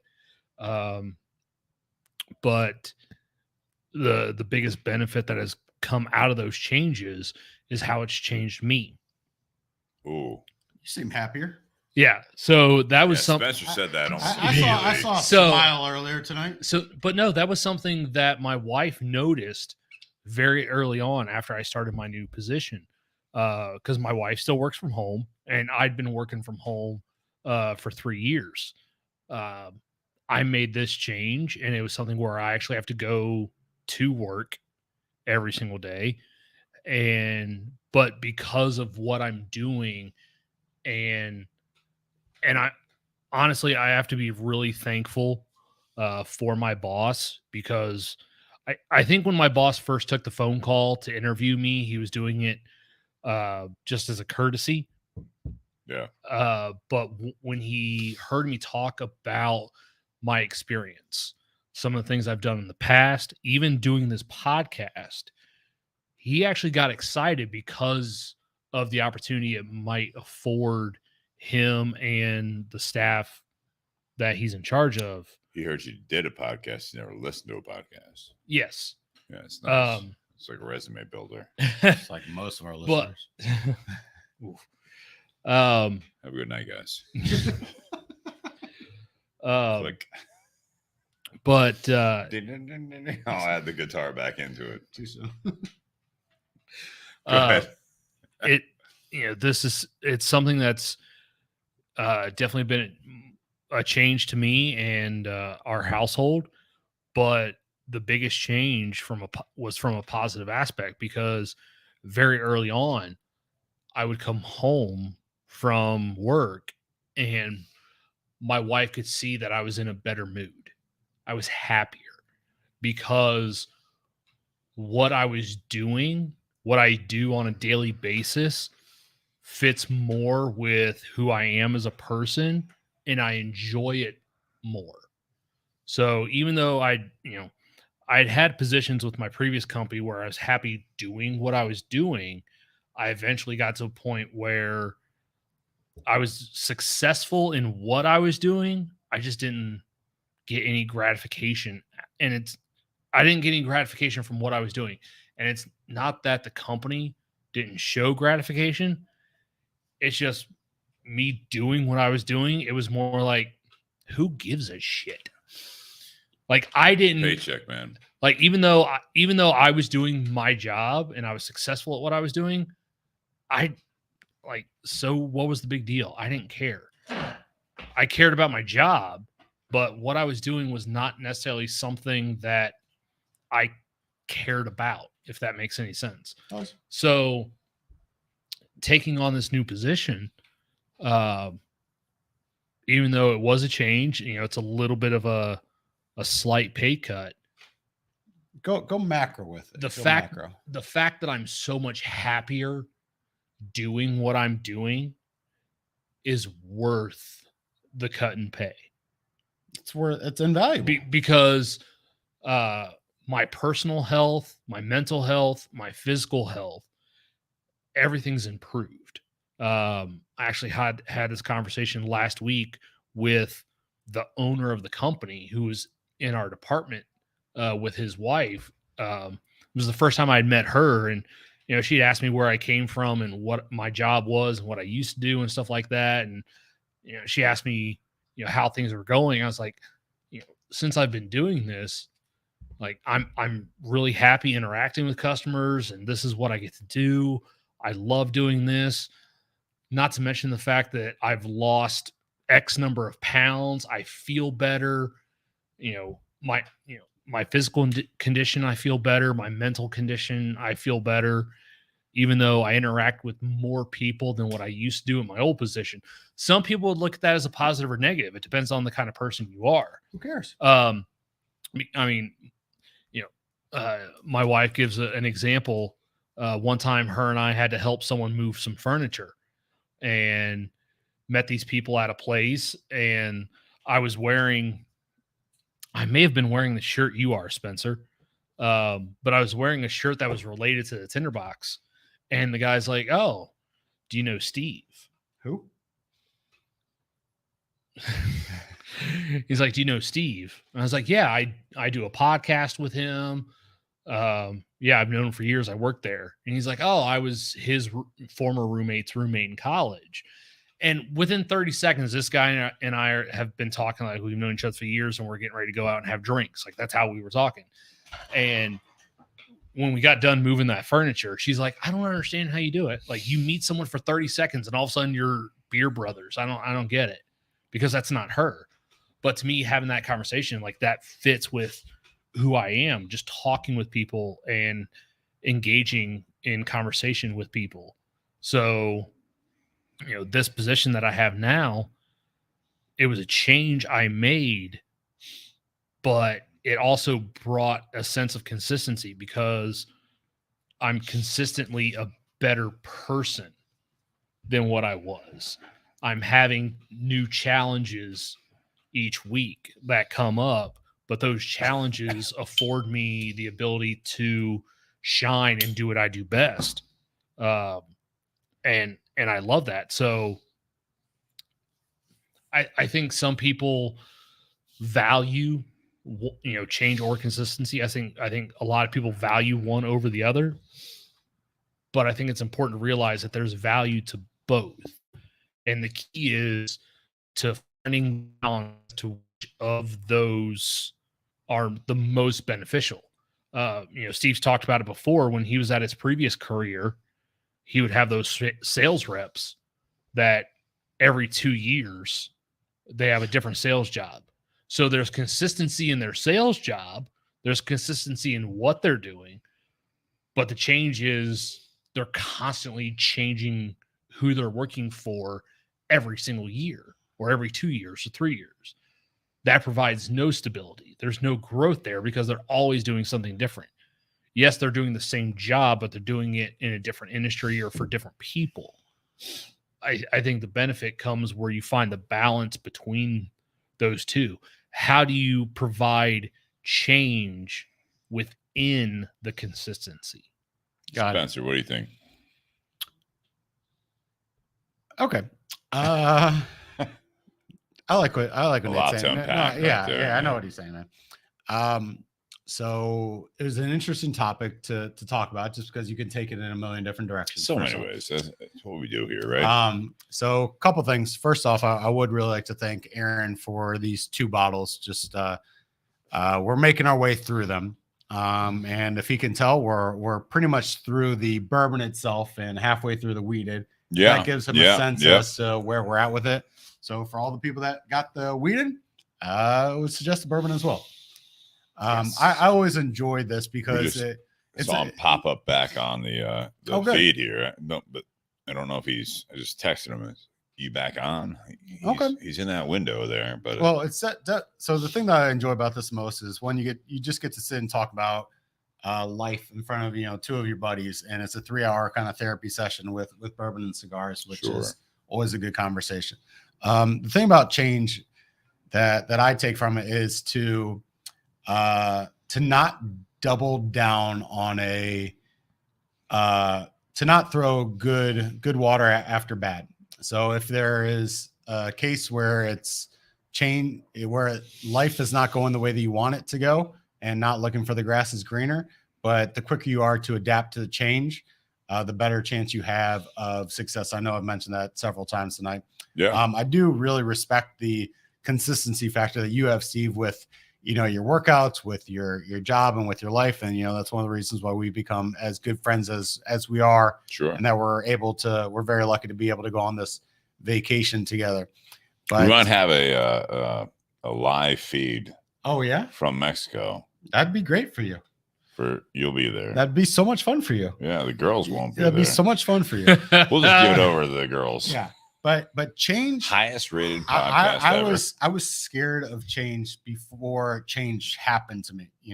When you get let go from position, when the relationship isn't going your way, when family stuff changes, I've just decided not to fight it, because there's no point to fighting it. When COVID happened, I didn't fight it. These are the new rules. This is just the way that the world is these days, to not fight it and just to adapt.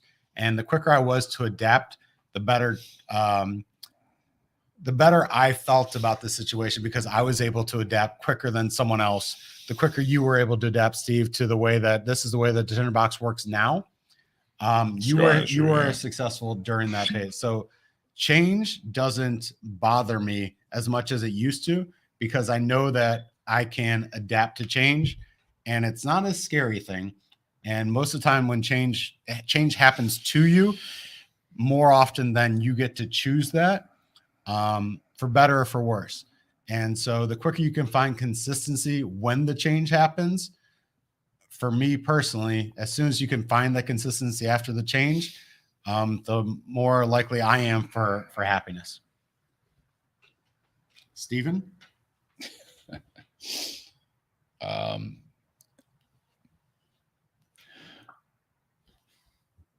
I'm of the opinion that should be one of the parts where we drink. I think more people should say that. I'm of the opinion. Yeah, absolutely. I humble opinion. No, I'm just of the opinion, because it frames it that this is me. Like, it's not like, well, like any of those like key phrases that most people say it, I think that I'm of the opinion it frames it that like I'm talking to you guys. You know, This is how I think. I'm having a conversation with you. I'm not telling you what is right. I'm of the opinion based on where I'm at that with this type of conversation is that I'm always the biggest to you have to assess yourself. And I think when I put this topic up there, it was framed towards Aaron. He's gone through a lot of changes. Mm-hmm. We talk about the COVID, response of how you lived your everyday life. Yeah, we did that. We did that. I think it's biting people in the ass now. I know this firsthand. High level people are losing their jobs or just being exposed because they're like, oh yeah, this is what we got to do. So it's very political. It was very pointed to the fact that it's like, no, we're going to get through this together as long as I get through this with you. There are priorities there.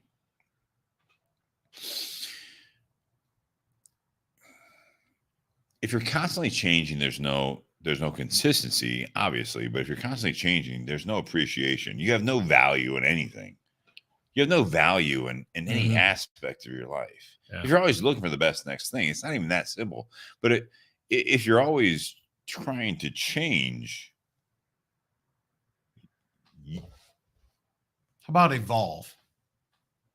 If you're evolving, you're growing. Okay. And you carry on those best practices, I think you're carrying on your own best aspects, in your opinion. And I think that's actually a very good value of that. So, Spencer, you brought up, when like things changed with COVID and all that stuff, is like I went into it and with the Tinder Box, it was partly survival, but it was like, okay, this is what we got to do. We don't know what's going on. All right. I don't even own the shop. I don't even own the company yet. No, don't say that. No. If Brian ever wanted to sell it to me, I'm just kidding. No, it was at that moment. It was like, I don't want to go on unemployment. It was survival.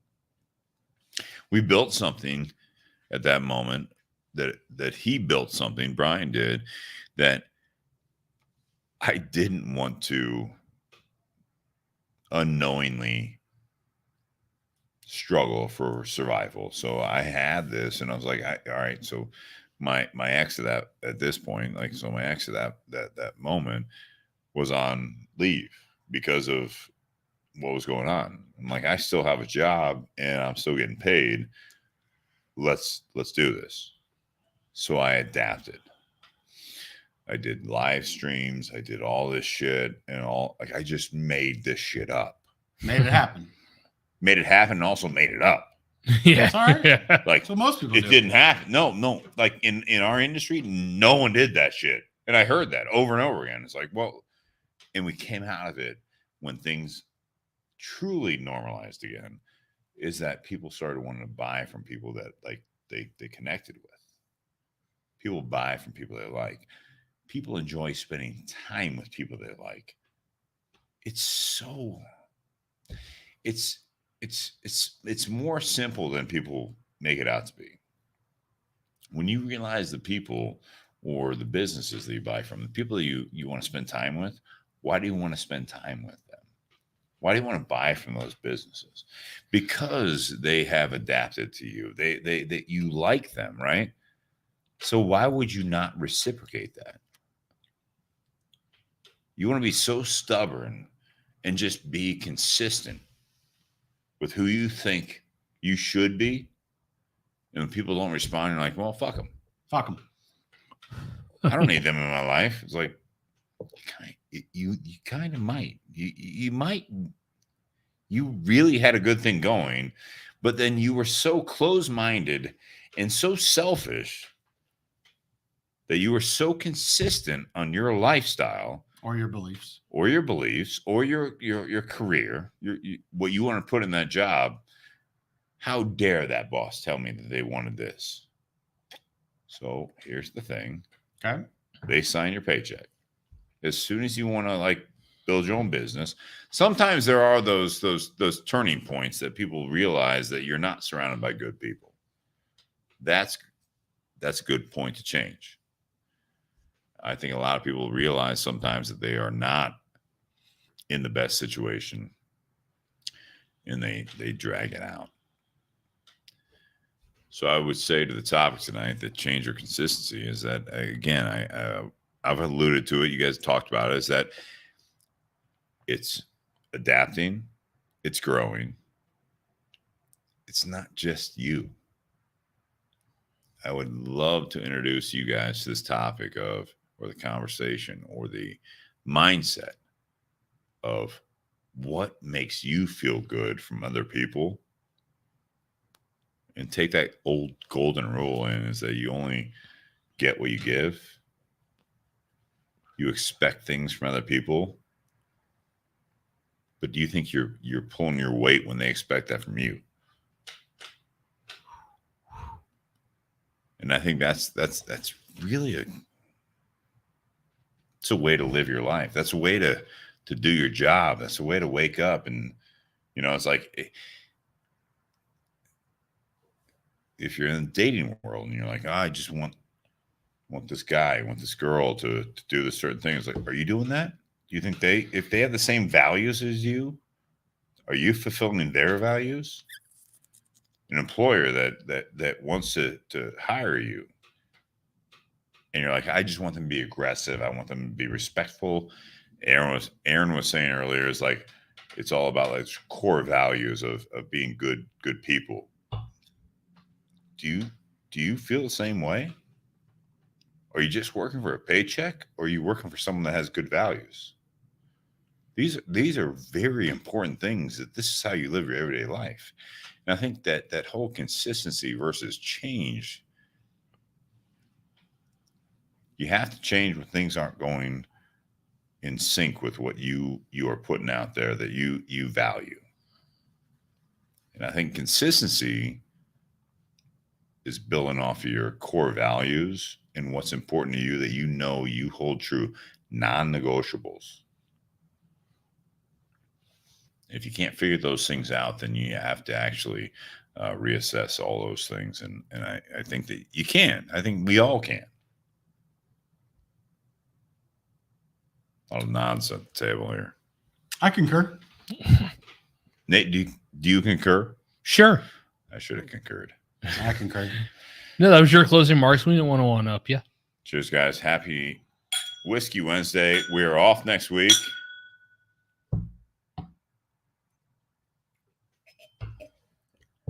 Spencer and I might FaceTime Nate on Wednesday.